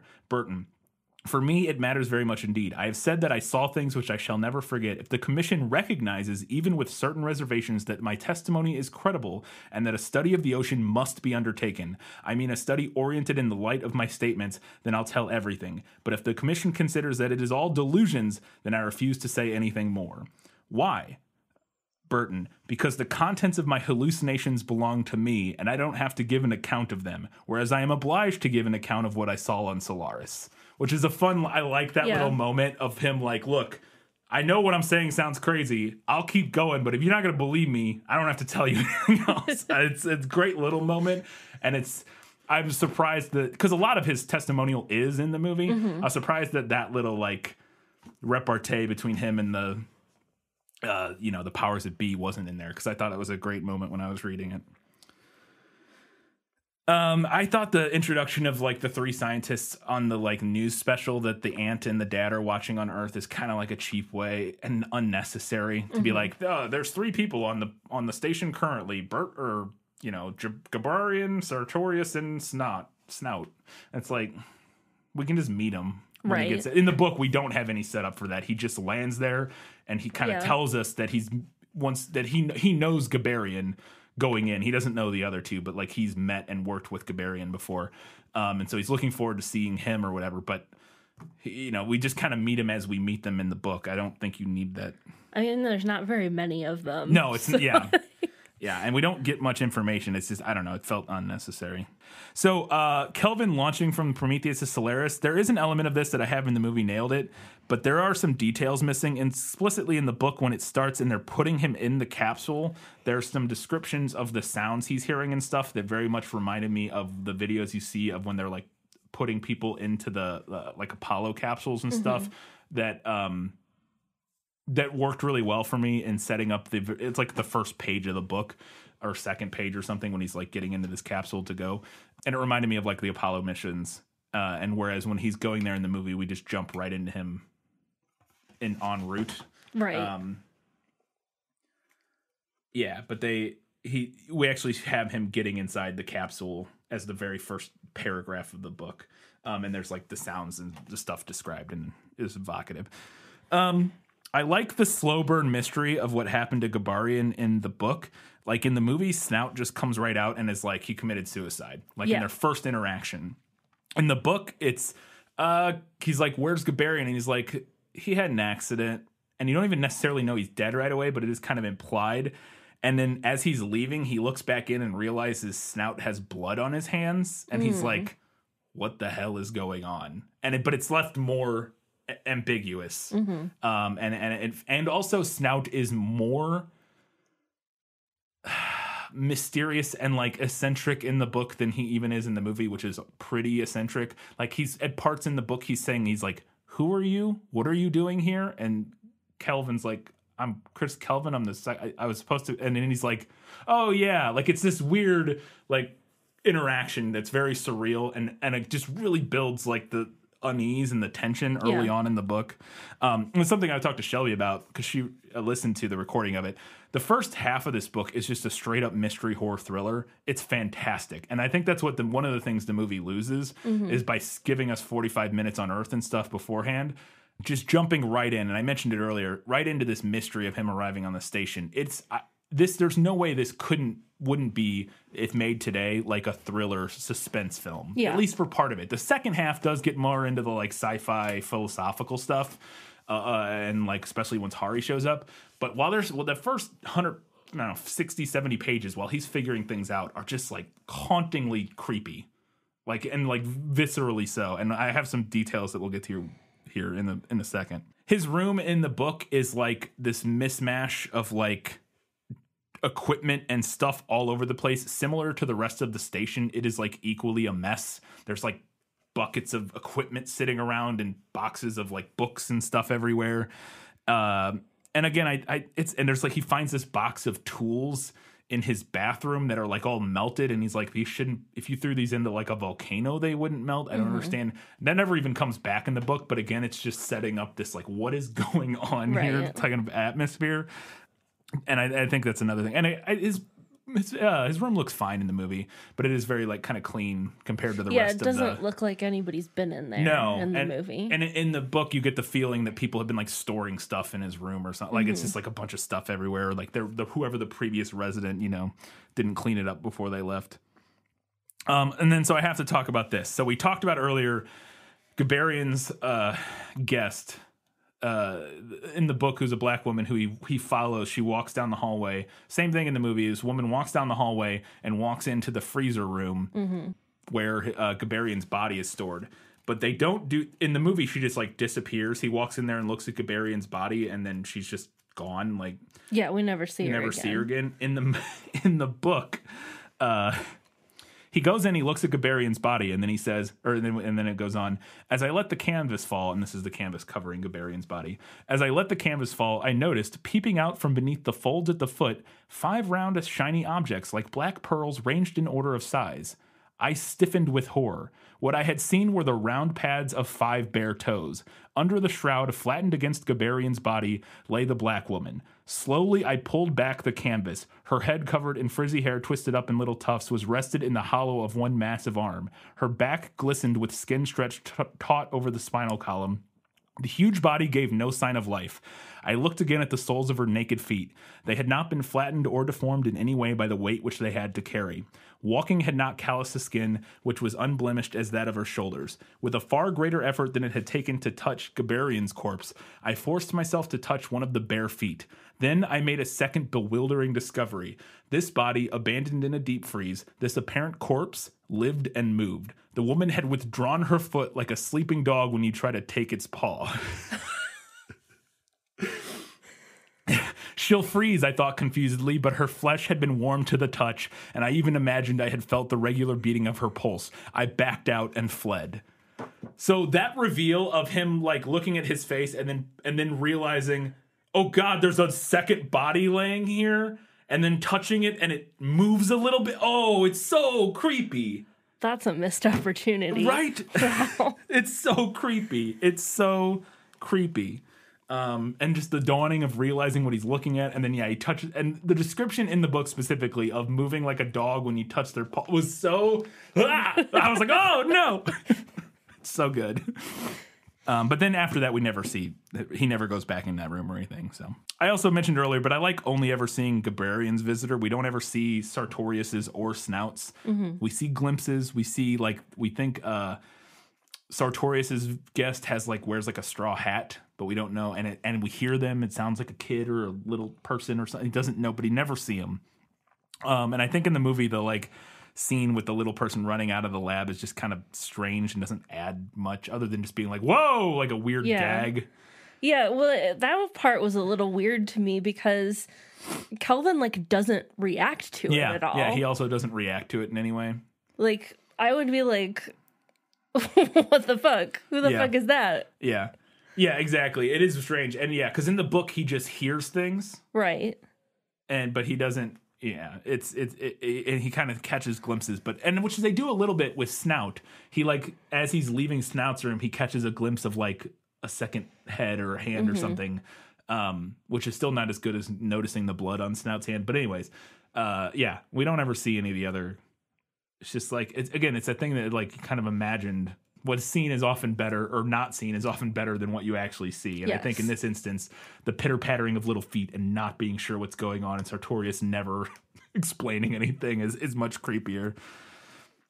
So another thing that I thought was really interesting in the book, which is cool, is that Kelvin, after all this stuff keeps happening, starts to think he's gone mad. And this is before Hari ever shows up, but this is just seeing the woman walking down the hall and all this stuff. He's like, I'm losing my mind, clearly. And he tries to come up with a way, or he thinks he's hallucinating, and maybe this is all a dream. And he tries to come up with a way to test himself. And what he does is that he asks a satellite orbiting the planet to do a series of measurements. like calculate a series of like 5 measurements, and then he prints that off, doesn't look at it, and puts it like in a box or something. And then he goes to like an atlas or something and does the same, calculates out himself slowly the same measurements, and then compares them. And his thought process being, if my mind is creating this, my mind wouldn't be able to create the numbers that the computer did instantaneously. Mm-hmm. And so if I print those out and then compare them to what I come up with, and they're the same, I'm not hallucinating. This is in fact it's like a way to test whether or not he's like in reality. Or interesting. It has its own problems, but in terms of reliability as a test. But I think it's clever and interesting. But the thing that's super cool is that they match, and he's like, okay, I'm not losing my mind. But then he goes to shove the calculations he did into a drawer. And when he opens it, he finds a pad of paper that has like the exact same calculations. And realizes somebody else, one of the other like Sartorius or Snout or something, had already done this exact same thing to test their own sanity. And it's one of those little details where it's just like, he's like, oh shit. Like I'm clearly going down the exact same path that these other guys who seem to have lost their mind are going. It was in the description of Gabarian's companion, but the feet being smooth on these people and like a newborn is one of the things that he notices first about Hari. And he's like, this is not her. And I mentioned her knocking him across the room. So I mentioned this earlier when you asked about whether or not he launches her into space in a shuttle. He does, and he gets his face burned in that moment. Right. And this is something that he has noticed on both Sartorius and Snout as he arrived and met each of them, that they seem to have a sunburn. And that is in the book. And I didn't get that in the movie. They do follow up with it with Snout a little bit, because he sees them having a sunburn, and then after this thing happens with him and he puts her in the shuttle and launches her and he gets his face burned, he then has the realization, they did the same thing, and that's what, they don't have a sunburn. They also launched their companions out into space and got burned the same way I did. Huh. And in the movie, that do pay that off, where Snout is like giving him the burn cream and rubs some on his face. Yeah. And he's kind of joking and implying that he's done the same thing already. But he does look he looks like he's been in a tanning bed. Yeah, and he in particular has one side has some like little blistery looking things that are very subtle. But in the movie, in the book, it's a very distinct description of them having like a line where like their hat or something they were wearing was, and they have like this like burnt section of their face that's very obvious. And then so it's another thing that he realizes in that moment, that he's done the exact same thing, similar to the calculations thing, that he's heading down the exact same path that these guys are. And it's very disconcerting and like unsettling and creepy. And the movie does it a little bit, but I just don't think as effectively. Mm-hmm. So I talked about them having a video call, the Snout and Sartorius and Kelvin. They all have a call, and where they're like video calling, talking about the guests, which in the book they end up calling psi creatures for a time, which I thought was interesting. But I like that being in this scene actually kind of happens in the movie, but they all just go to the lab and kind of talk together. And this is like the part where they're like talking about her blood and stuff. They do this over a phone call, a video call in the book. And like I said, they cover their cameras, and I think it helps build the fact that none of these people like trust in each other. Mm-hmm. They're all kind of like, they don't want to be around each other because they're not really sure what's going on. It's creepy and weird. And I guess they just wanted them to interact in person in the film, and it's fine. Yeah, I can't imagine that the video call with the 2 blank screens would be like super compelling to watch for very long. That's fair. There's so much like history and stuff in the book that's not in the movie, and one of them I thought was interesting is there's this event called the Eruption of the 106, which is a time where the Solaris erupted I believe a semi-triad, like super unexpectedly, and ended up killing like 600 or 106 people. And it's just a little story. Like a fair number of people have died over the years, but it's always super unexpected. And in fact, it's actually relatively safe. They describe in part of the things, like if you like fly through elements of or if you go down to elements of the ocean or fly through the ocean and stuff, it actually like moves out of the way. Like it doesn't seem to want to interact with them But there are times where accidents happen and people do die, and this was one of them. And it's just a little short story, but it was kind of interesting.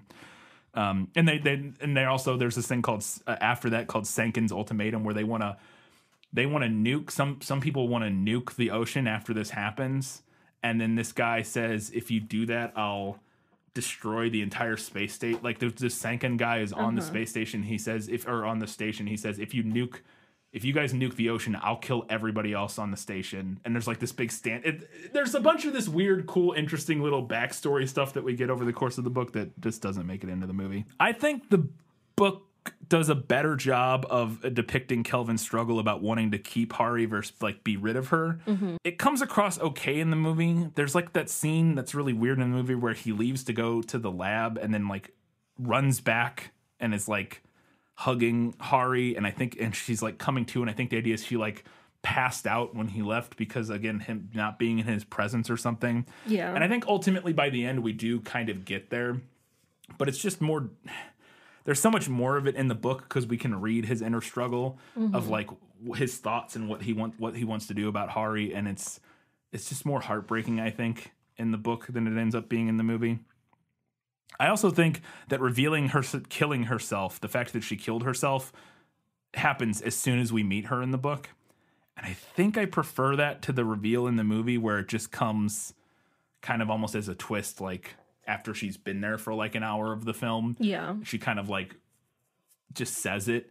And I like finding out earlier in the book because then we get to be there along his ride as he like grapples with his failings during their previous relationship and what he's going to do now that she's back, and like his own guilt at this how the whole situation ended before. And the movie gets there in the end because she reveals this, and we do find out that he feels guilty, and that's why he's kind of been avoiding the subject and all that sort of stuff.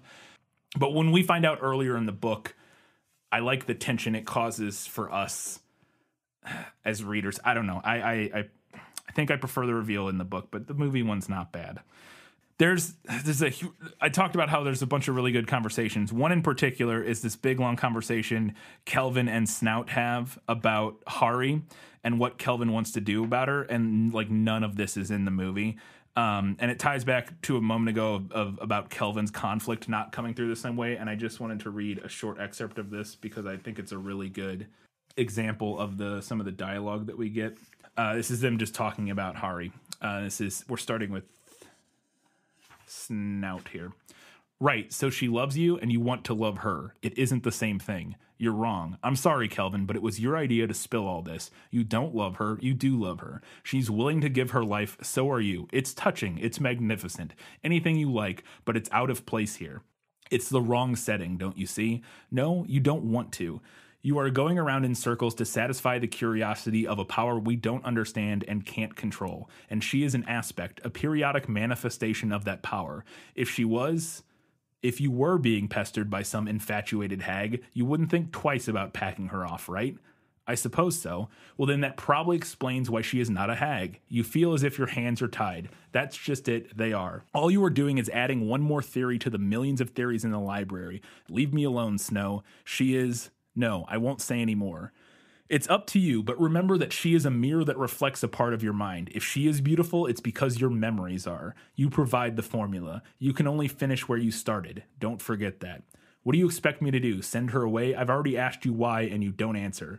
I'll give you an answer. It was you who wanted this conversation, not me. I haven't meddled with your affairs, and I'm not telling you what to do or what not to do. Even if I had the right, I would not. You come here of your own free will and you dump it all on me. You know why? To take the weight off your own back. Well, I've experienced that weight. Don't try to shut me up, and I leave you free to find your own solution. But you want opposition. If I got in your way, you would fight me. Something tangible, a man just like you, with the same flesh and blood. Fight me and you could feel that you too were a man. When I don't give you the excuse to fight, you quarrel with me, or rather with yourself. The one thing you've left out is telling me you'd die of grief if she suddenly disappeared. No, please, I've heard enough. I countered clumsily. I came to tell you because I thought you ought to know that I intend leaving the station with her. Still on the same tack, Snow shrugged. So yeah, they have this... That's only like half of the conversation.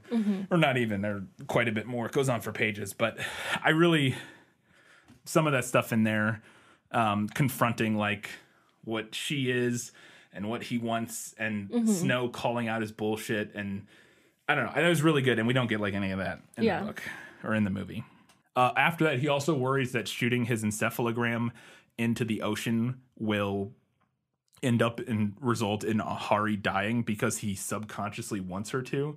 He's not sure. Like, he confesses, he says that he wants her to be there, but he's worried that if they read his brainwaves and then shoot that into the ocean will be like, oh, he doesn't actually want her there, and kill her. Yeah. So there's this tension going on with that too.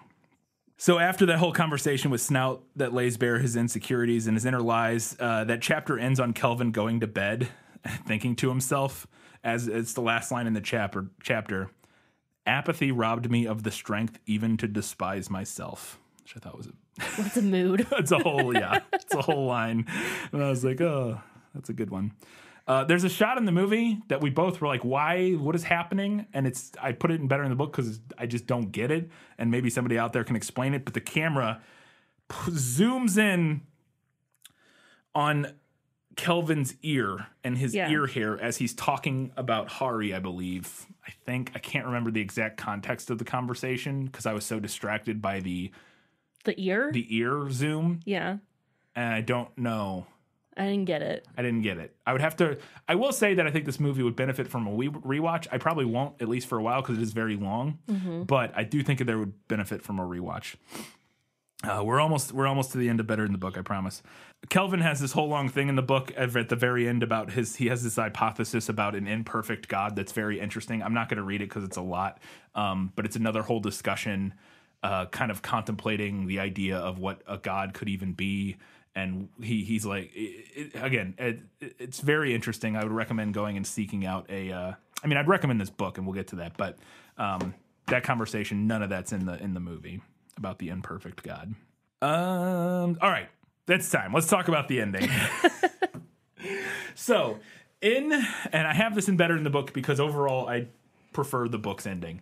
In the book, Kelvin goes from the station down to, this is after Hari dies, he goes down to Solaris to set foot on the ocean for the first time to kind of say goodbye. He's decided to leave, or he's deciding, but he thinks he's going to leave, and he realizes he says to Snout, like, what kind of Solarist would I be if I never set foot on Solaris? Because he hasn't at this point, and everybody else, at some point goes down and walks on a Mimoid or whatever. I'll imagine how embarrassed you would be if you came back to Earth. That's what he says. Like, that's literally what he says to Snout. Didn't actually go on the planet. Yeah, that's exactly what he says to Snout. So as he's like in the last week before he's getting ready to leave or whatever, he's like, he takes a helicopter or something and goes down.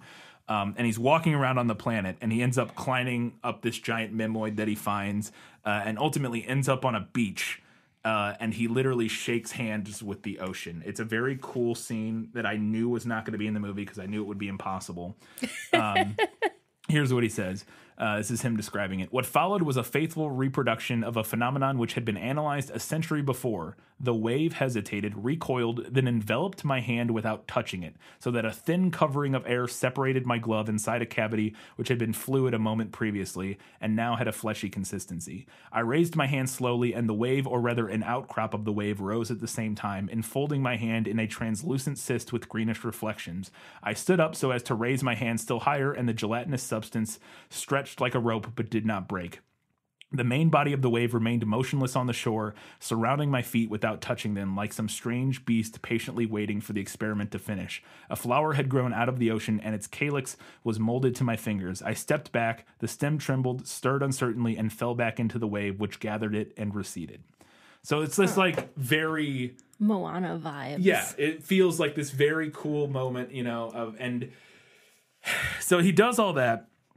He shakes hands with the ocean, and then he has some sort of vaguely spiritual thoughts about everything that's happened to him over the course of this, and then the book wraps up with basically him kind of forgiving the ocean for what happened and making peace, and then it's vague about what's going to come from this, but he's just on Solaris, like having this moment basically, and that's how the book ends.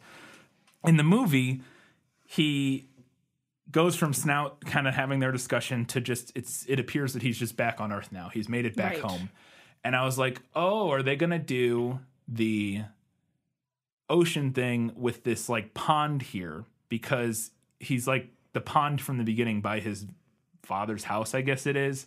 As a moment in the beginning, which I thought was interesting, where he's on Earth and he walks over to the pond and he like dips his hands in it and like washes his hands. And I was like, okay, I could see if they couldn't do this cool like thing from the book, finding a way to do it sort of symbolically with this pond on Earth. I don't know. Maybe they're going to do something with that. That's not ending up what happens because the pond is frozen.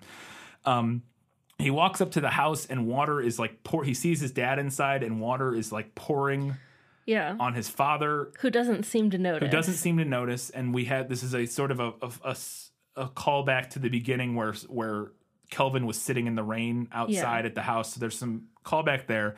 And then he ultimately falls on his knees in front of his dad. And this is where I was like, I don't get.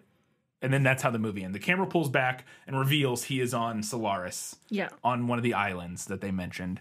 And I was like, somebody's going to have to explain this to me. It's there's some interesting visuals going on, but I felt like I did not get it. So I have some theories. I thought about, that was my initial reaction was just like, I don't. Because the book, I felt like I understood. Like it's still like heady and a little over my head philosophically, and like I think it would take a second reading and maybe even a better translation, because I think some of that can maybe get lost in translation a little bit. But ultimately, I felt like I got where the movie ended. And again, I'm not going to read you the last page, but it just kind of him coming to terms with everything that's happened and. Or where the book ended. Or sorry, where the book ended. Him kind of coming to terms with everything that happened in this sort of beautiful moment with the ocean and all that sort of stuff. It all kind of worked without completely understanding it. I was like, okay. But this part, I was like, what is going on? So I was like, I got to figure out what this means. I felt very out of my depth at the end of this movie. I also felt very out of my depth. And I was like, all right, I don't get what all this symbolism is supposed to be. So I started trying to work back and I was like, well, why did they add his father and his mother? Those aren't in the book at all. Right. Really. And his aunt character from the beginning is not in none of those characters are in the book, and setting that all up ahead of time, there must have been a reason for that. And why is the significance of him falling to his knees in front of his father as the final shot? Like, why that?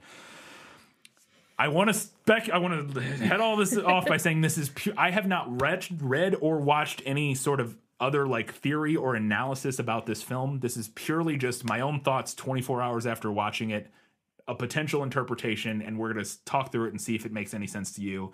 I don't know if it does. I was trying to come up with something, and I didn't want to like get it from somebody else. I ultimately will go watch or read something, but so I think him falling to his knees in front of his father could tie back to some previous unseen conflict that he had with his father over his mother, who also appears to be dead at the beginning of the movie. Right. Because we see a framed picture of her in the same way we see a framed picture of Hari. Yeah. A very similar, like, posed picture and stuff like that. And there does seem to be some kind of tension between his father and him. Not, like, super on the surface, but there seems to be something going on there. And I think we're trying to go for, like, a as the father there goes the son thing, where Kelvin held a grudge against his father for something that happened with his mom. But now the same thing has happened twice to Kelvin, with Hari killing herself originally back in the day, which we never even got into exactly what happened there.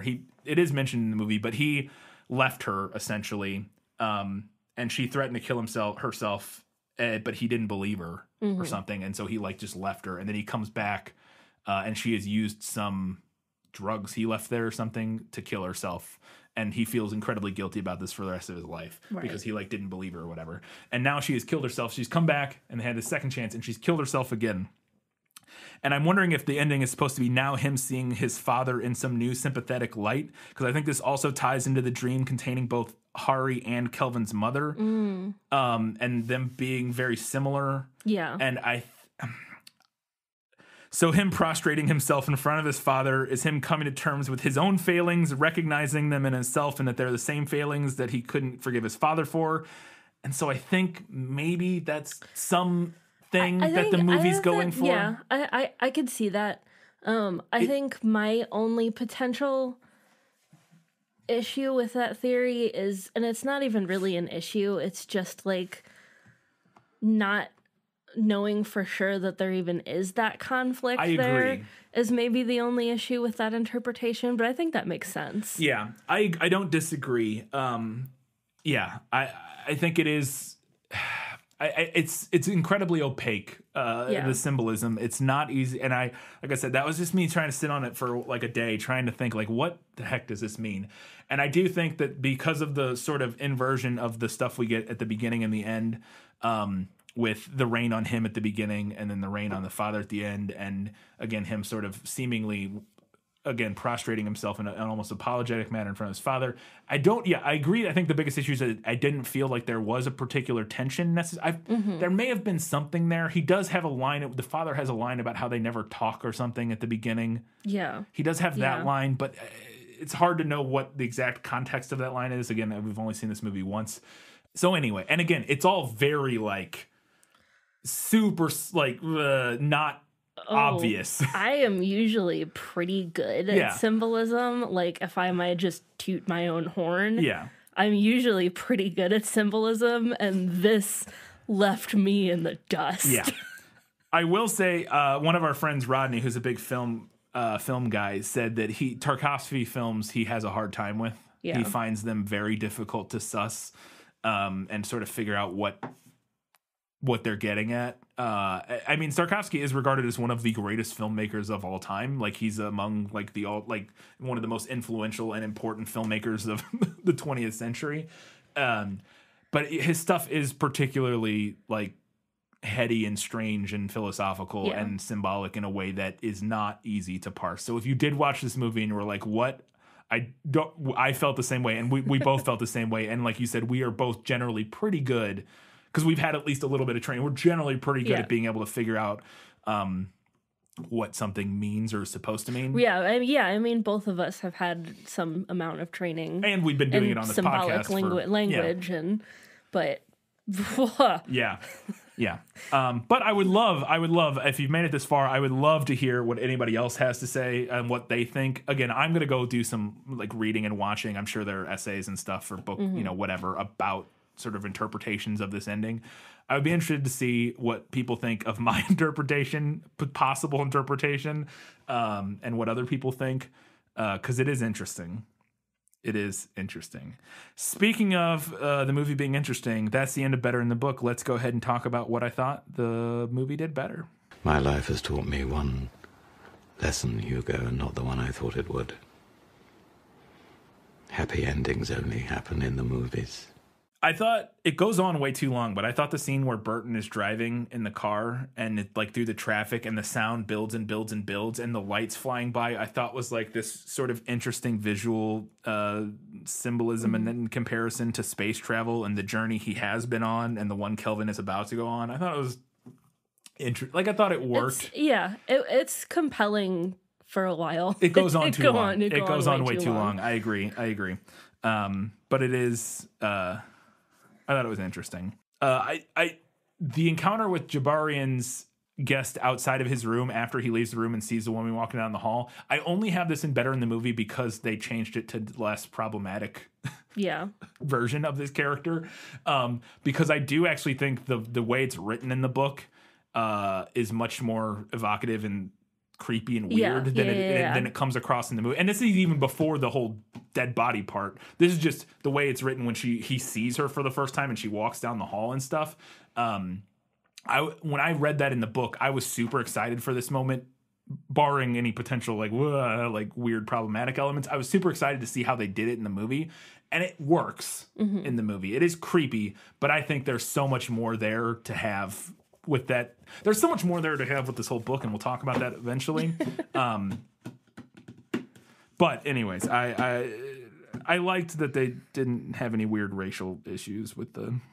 Yeah, I don't want to like. I mean, other than recasting her, I don't want to project what their reason for changing that was, but it is kind of like wild to me, the idea that even in like the early 70s, they were like, yeah, I don't think we should. Yeah, who knows if it was that or if it was we're in Poland and we're just gonna get another Polish white girl that we got. Yeah, here. Like I have no idea. We have no idea what made them just make that change. But it is. I'm glad they made it at least to some extent. So the shot. There's this incredible shot in the movie after she tears through the door to try to get to Kelvin, and he's like going to patch her up, he realizes that he doesn't need to because she like heals instantly. And that scene's identical in the book essentially, but the shot in the movie where it goes from her bleeding hand, like apparently still laying lifeless on the bed, over to him looking astounded, and then back over to her all in one shot, and she's now sitting up looking straight forward, was incredibly well done and creepy and cool and like off-putting, and I thought it was really good. So jumping way towards the end, the movie does a much more in-depth exploration of like identity and humanity about Hari that is in the book. It's present, but it's not nearly as explored. Much more explored is Kelvin's sort of journey and like experience with all of this as opposed to Hari. And I like that speech they give her at the end in the library where they're all having dinner. And she says, she kind of like lays bare some of their faults. She's like, I am becoming human. I can feel just as deeply as you. I'm starting to be able to get by without him. And like, she kind of like argues in favor of her own humanity, which I thought was an interesting and compelling thing, which just doesn't happen in the book. There are some moments where she has conversations, I think, with Kelvin, kind of about like herself and stuff, but not in the same self-possessed way that it come across, that it happens in the movie, which I thought was an interesting, a cool change. I liked it. So I mentioned it earlier that in the book she drugs Kelvin so that she can go kill herself with Snout. In the movie, he gets like sick. Yeah. And then he finally wakes up from being sick. She has killed herself. And it almost seems as if Hari killing herself breaks his sickness and frees him from his sickness. And I think that is an interesting possible change to add to the motivation for Hari's ultimate act. I don't hate it that it seems to be her presence is ultimately like physically destroying him in some way, and that lending to her decision to ultimately kill herself. I can go either way on it, because in the book it just feels more like a decision she makes based on like what she knows about the situation, whereas this it potentially is like there are some physical stakes. Yeah. Or like more immediate physical stakes, as opposed to like he's just gonna have to stay here forever if I'm around still. Either way, she does it out of love for him, but it's just slightly different. I don't know which I prefer, but I thought it was an interesting idea, because that whole sickness thing, at least that physical sickness thing, is not present in the book. And the final one I have is during that physical sickness. There's this shot that I thought was really cool where they're helping him down the hallway, and he's like stumbling and they're carrying him, and there's a bright light at the end of the hallway, and every time they get to a certain point where the light fills the whole screen white, the shot resets, and you don't even notice for like 2 or 3 times, and then I realized that they were resetting the same shot over and over again instead of like it, because at first it looks like you're going down a continuingly long hallway and we're just keep watching them, but I think what's actually happening in that moment is every time that light fills the screen, we're resetting to the beginning of the shot, and I think it just creates this more disorienting like mindset in the viewer that I thought was really cool. But I could be wrong about it resetting, but I'm like 95% sure that's what happens. I thought it was neat and a clever little thing. Lots of the filmmaking in this movie was clever. That's not an exhaustive list. I did think this movie did a lot really well, but actually, one thing that I liked about the filmmaking in the movie, I don't know if this is the right term for it. This is what we would have called it in doing like a theatrical production. Some of the blocking, because there were some points where they would have like a character like on one side of the screen, and then we would like pan over and that character would suddenly be on the other side of the screen. And I thought it was a very like good way to create something that was disorienting. Yeah. And they do that a lot of stuff like that in the movie. I thought the shot, I was going to mention too, the dream sequence, where he sees like a bunch of Haris and stuff, is like some clever filmmaking with a similar thing where the camera pans and they move her from one side to the other, but they also have people in wigs facing away, like women in wigs facing away from like body doubles basically. and it's all done like practically, but it was a very clever way to kind of create this weird, surreal thing, all practically without any sort of like, out of camera effects. All right, got a list of a few things the movie nailed.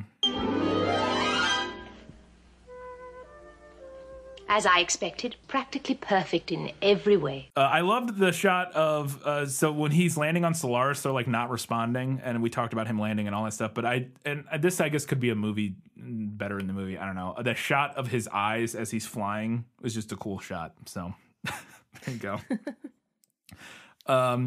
The actual physical outside of the station looks a lot like what I imagined when we see it as he's flying towards it, and it's like hovering a couple thousand feet over the ocean, but it's in Atmo. It's not like a space station. I thought that was spot on to what I kind of envisioned from the book.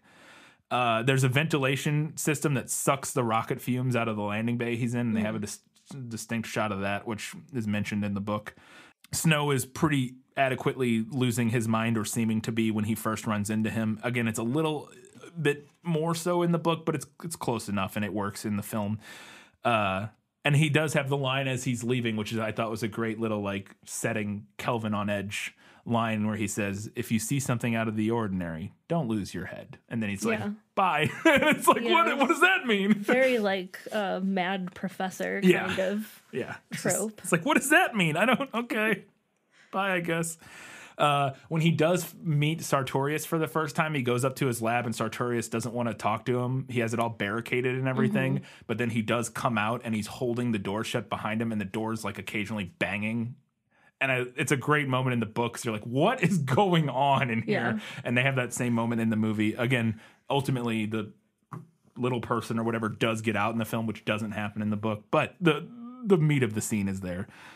There's times throughout the movie where we go from sort of a more red light. There's two suns on Solaris. There's a red, it's a binary solar system or whatever. There's a red sun and a blue sun. And in the film, I don't know if they ever even really mention it. They might once. They don't, I don't think. If they did, I didn't notice, because I thought that was supposed to denote nighttime. Like the color change. I will admit that I'm not really sure. They do talk about nighttime in the book, and I had a hard time figuring out. There's two suns, and I don't know if when one of them up, that is technically nighttime or not, or if there's a separate nighttime and there's also two different daytimes, because he does mention that there should be like a 12-hour day of red sun and then a 12-hour day of blue sun. And I think there is a nighttime, but it's different than the two suns. And anyways, the point being, I think that when the light is blue in those scenes is supposed to be the blue sun that they have in the book, which again, they might mention once, but it's mentioned several times in the book. And it's a cool little detail to change that lighting for people who know what is going on there. Ultimately, they kind of nailed Kelvin's paranoia about Snout and Sartorius and his whole confusion about what is going on. I thought that was when the movie was at its best, is when he first gets there and is trying to figure out what's going on. That's also when I think the book is like most intriguing and like engaging. It's engaging all the way through, but that stuff in particular was like, this is prime movie material, and I thought they did pretty good with it. There's a couple details I would change, but in general, I liked it. Also, Hari's first reveal, the way the red light is hitting her through the window, and that close-up of her mouth is the first thing we see, and she's almost kind of smiling, not really. It's so creepy. It's just perfect. She's revealed very similarly sitting by the window in the book, and it's kind of exactly how I imagined her first appearing to him as he wakes up. And then finally, her struggling with her identity and feeling like there's something wrong inside of her is something that is a big part of the second half of the book, and sort of coming to terms with what she is. I also thought it was a good sort of analogous exploration of like depression, because that is something she dealt with in her real life, like the original Hari back in the day. And I thought the movie does a pretty good job of kind of capturing some of those elements of her sort of this. It's not as good as it is in the book in terms of like, because the other thing, and I forgot to mention this, that happens in the book is that it almost gives him like a second chance to redo his, which we get in the movie, right? But it feels more obvious in the book that it's this, because she is sort of depressive and suicidal in the book in the same way that she was in real life. He has this second chance to like do it right You know what I mean? Yeah. And I don't know if that comes across quite as well in the movie. I think it's an interesting storyline in the book, and ultimately he fails, I guess. I'd like to make clear here that what I'm trying to say in this moment isn't that if you're in a relationship with a depressive person or a suicidal person and they end up going through with that act, that is a failure on the part of their partner or on you or whoever. I realized listening back that it could kind of sound that way, and that was not at all my intention. I think the movie and the book is trying to do something interesting with the idea, like the philosophical idea of getting a second chance at that situation and sort of how that would affect the people involved. But yeah, it's not remotely my intention to imply that it is the failure of somebody if their depressive or suicidal partner, if that situation ends, unfortunately. So just wanted to clarify. Anyways, it's a lot of stuff. Anyways, I thought her struggle with her identity as an allegory for depression was good in both. So there we go. That's it. We got a few odds and ends, and then we'll get to the final verdict.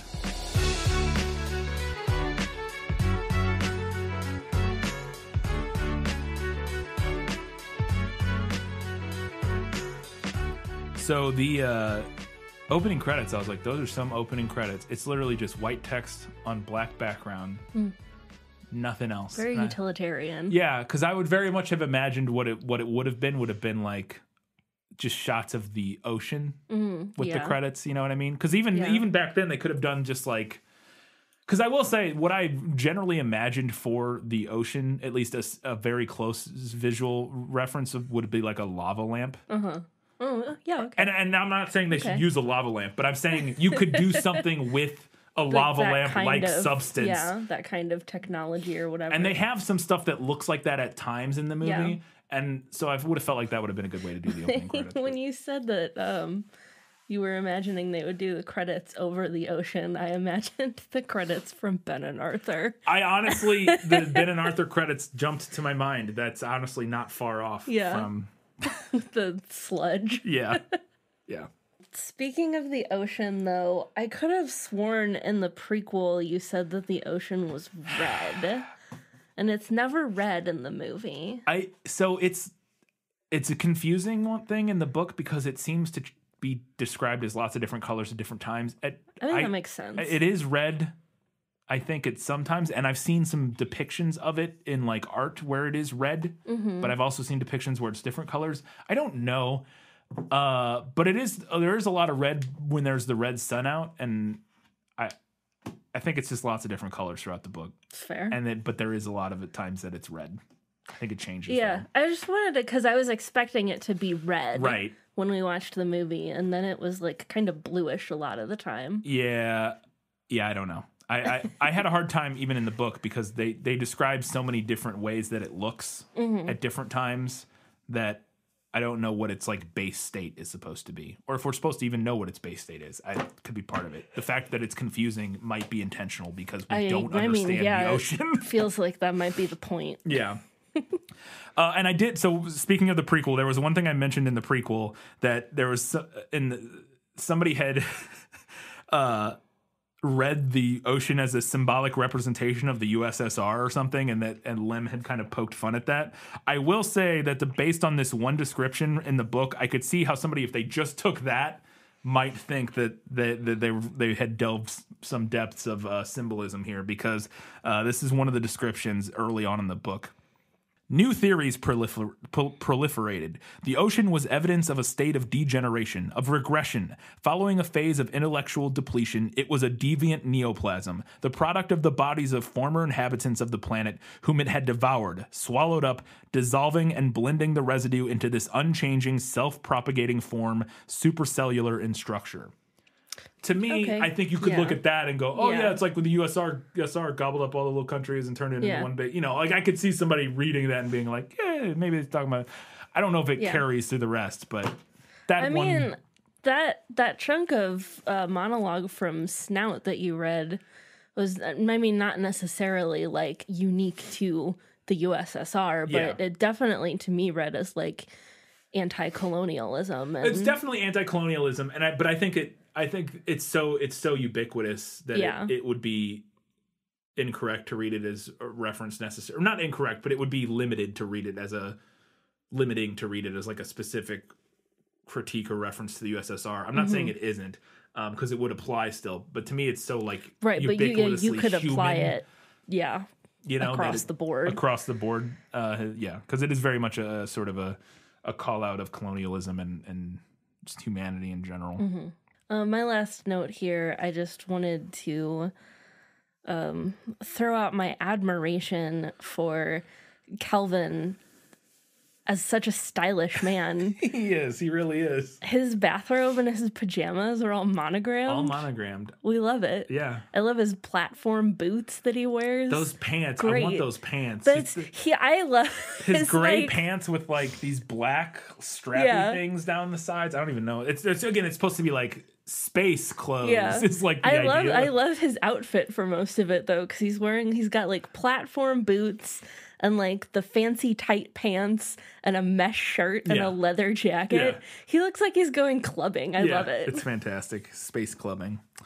All right, it's finally time for the final verdict. Now, are you ready for your sentence? Sentence?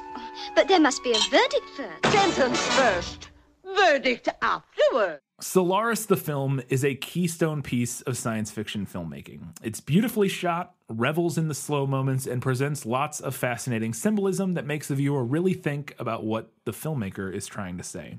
It also captures some of the major thematic elements from the book, dealing with past demons, identity, communication, and the way relationships can repeat themselves, and touches on some other ones. It doesn't, however, capture one of the main themes of the book, the dissection and exploration of the idea of contact. Again, it does touch on this a little bit, but I didn't get the same feeling of awe and wonder and revelry at this truly alien organism and man's futile attempts to communicate with it in the same way that I did in the book. And I think that Snout's big speech that I read from the book is one of the moments that, while some of it is in, elements of it are in the movie, it needs more of it. Lim takes this theme, he turns it inward, making it a reflection of man's failings, which I think the movie does capture to some extent, but I still felt it was lacking.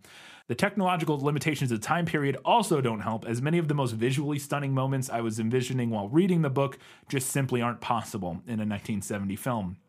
These giant mountains, these caverns of this ocean material representing complex mathematical and fundamental formulas of the universe, manifesting in these like literally Grand Canyon sized features. It just such a fascinating idea. Kelvin shaking hands with the ocean was such a visceral passage, and I was dying to see it on film, but there's just really no way at the time for them to capture that. And to be fair to the film, I think they realized it and they just didn't really try, and instead focused on some of the more symbolic imagery with a newly imagined father-mother backstory for Kelvin. Ultimately, I think the movie has a lot going for it, despite suffering from a bit of overlength. That being said, I kind of adored this book. I found it to be both thought-provoking and wildly visually evocative. It satisfied the philosopher and the sci-fi imagery fan within me and left me hoping that the movie would do the same. The movie didn't quite stick the landing for me, so because of that, I have to give it to the book. Well, there you have it. I will say that I'm not. It is not necessarily to the degradation of the film. There's stuff about the film that I don't love, and we've talked about it, but I think it is a very fascinating film and a very important film in the course of science fiction cinema. It's just it's something you should see, but I think the book is something you should read, and it's also probably take you about as long to read the book as it would to watch the movie. It's only 200 pages. The last thing I wanted to mention is that I really do think this could do for another remake. Mm-hmm. So they have the 2002 version, the Steven Soderbergh version with George Clooney. I've only watched the trailer. From what I've seen and heard, it also ignores most of the important stuff from the book and kind of just focuses on their relationship. What did Lem call it? Like erotic problems of people in space. Yeah, erotic problems of people in space. And I think that's an important part of the story, but I do think that, again, having not seen the movie, it may be lacking some of the other stuff that I want. And what I would love is for Denis Villeneuve to do a version of this book. I'm sure there are other directors that could also make it, and he's a bit of an obvious choice. But it's just spot on. He did Sunshine, right? No. He did Arrival. Oh, who am I thinking of? The guy who did Danny Boyd, or I believe his name's Danny Boyd. I think it's Danny Boyd. Oh boy, now I'm blanking on it. The guy who did Sunshine might be Danny Boyd, but that's another good option. Danny Boyle. Okay. Danny Boyle did Sunshine. He also did Trainspotting, among 28 Days Later, a bunch of other stuff. Because a lot of what you've described about the first half of the book being like a mystery thriller kind of made me think of Sunshine. Yeah, I could see that for sure. I was thinking that the visual, the alien world, and sort of the visual like language of something like Arrival and this depiction of super alien things and the idea of communication are all like stuff in his wheelhouse. Oh yeah, for sure. But I also think because in Arrival, such a core of that film was the story of her past and her daughter and you know what I mean? Like, it covers a lot of similar thematic ground, I feel like. Yeah. But he also has and his team or whoever he works with have sort of the visual chops to kind of crush a film like this.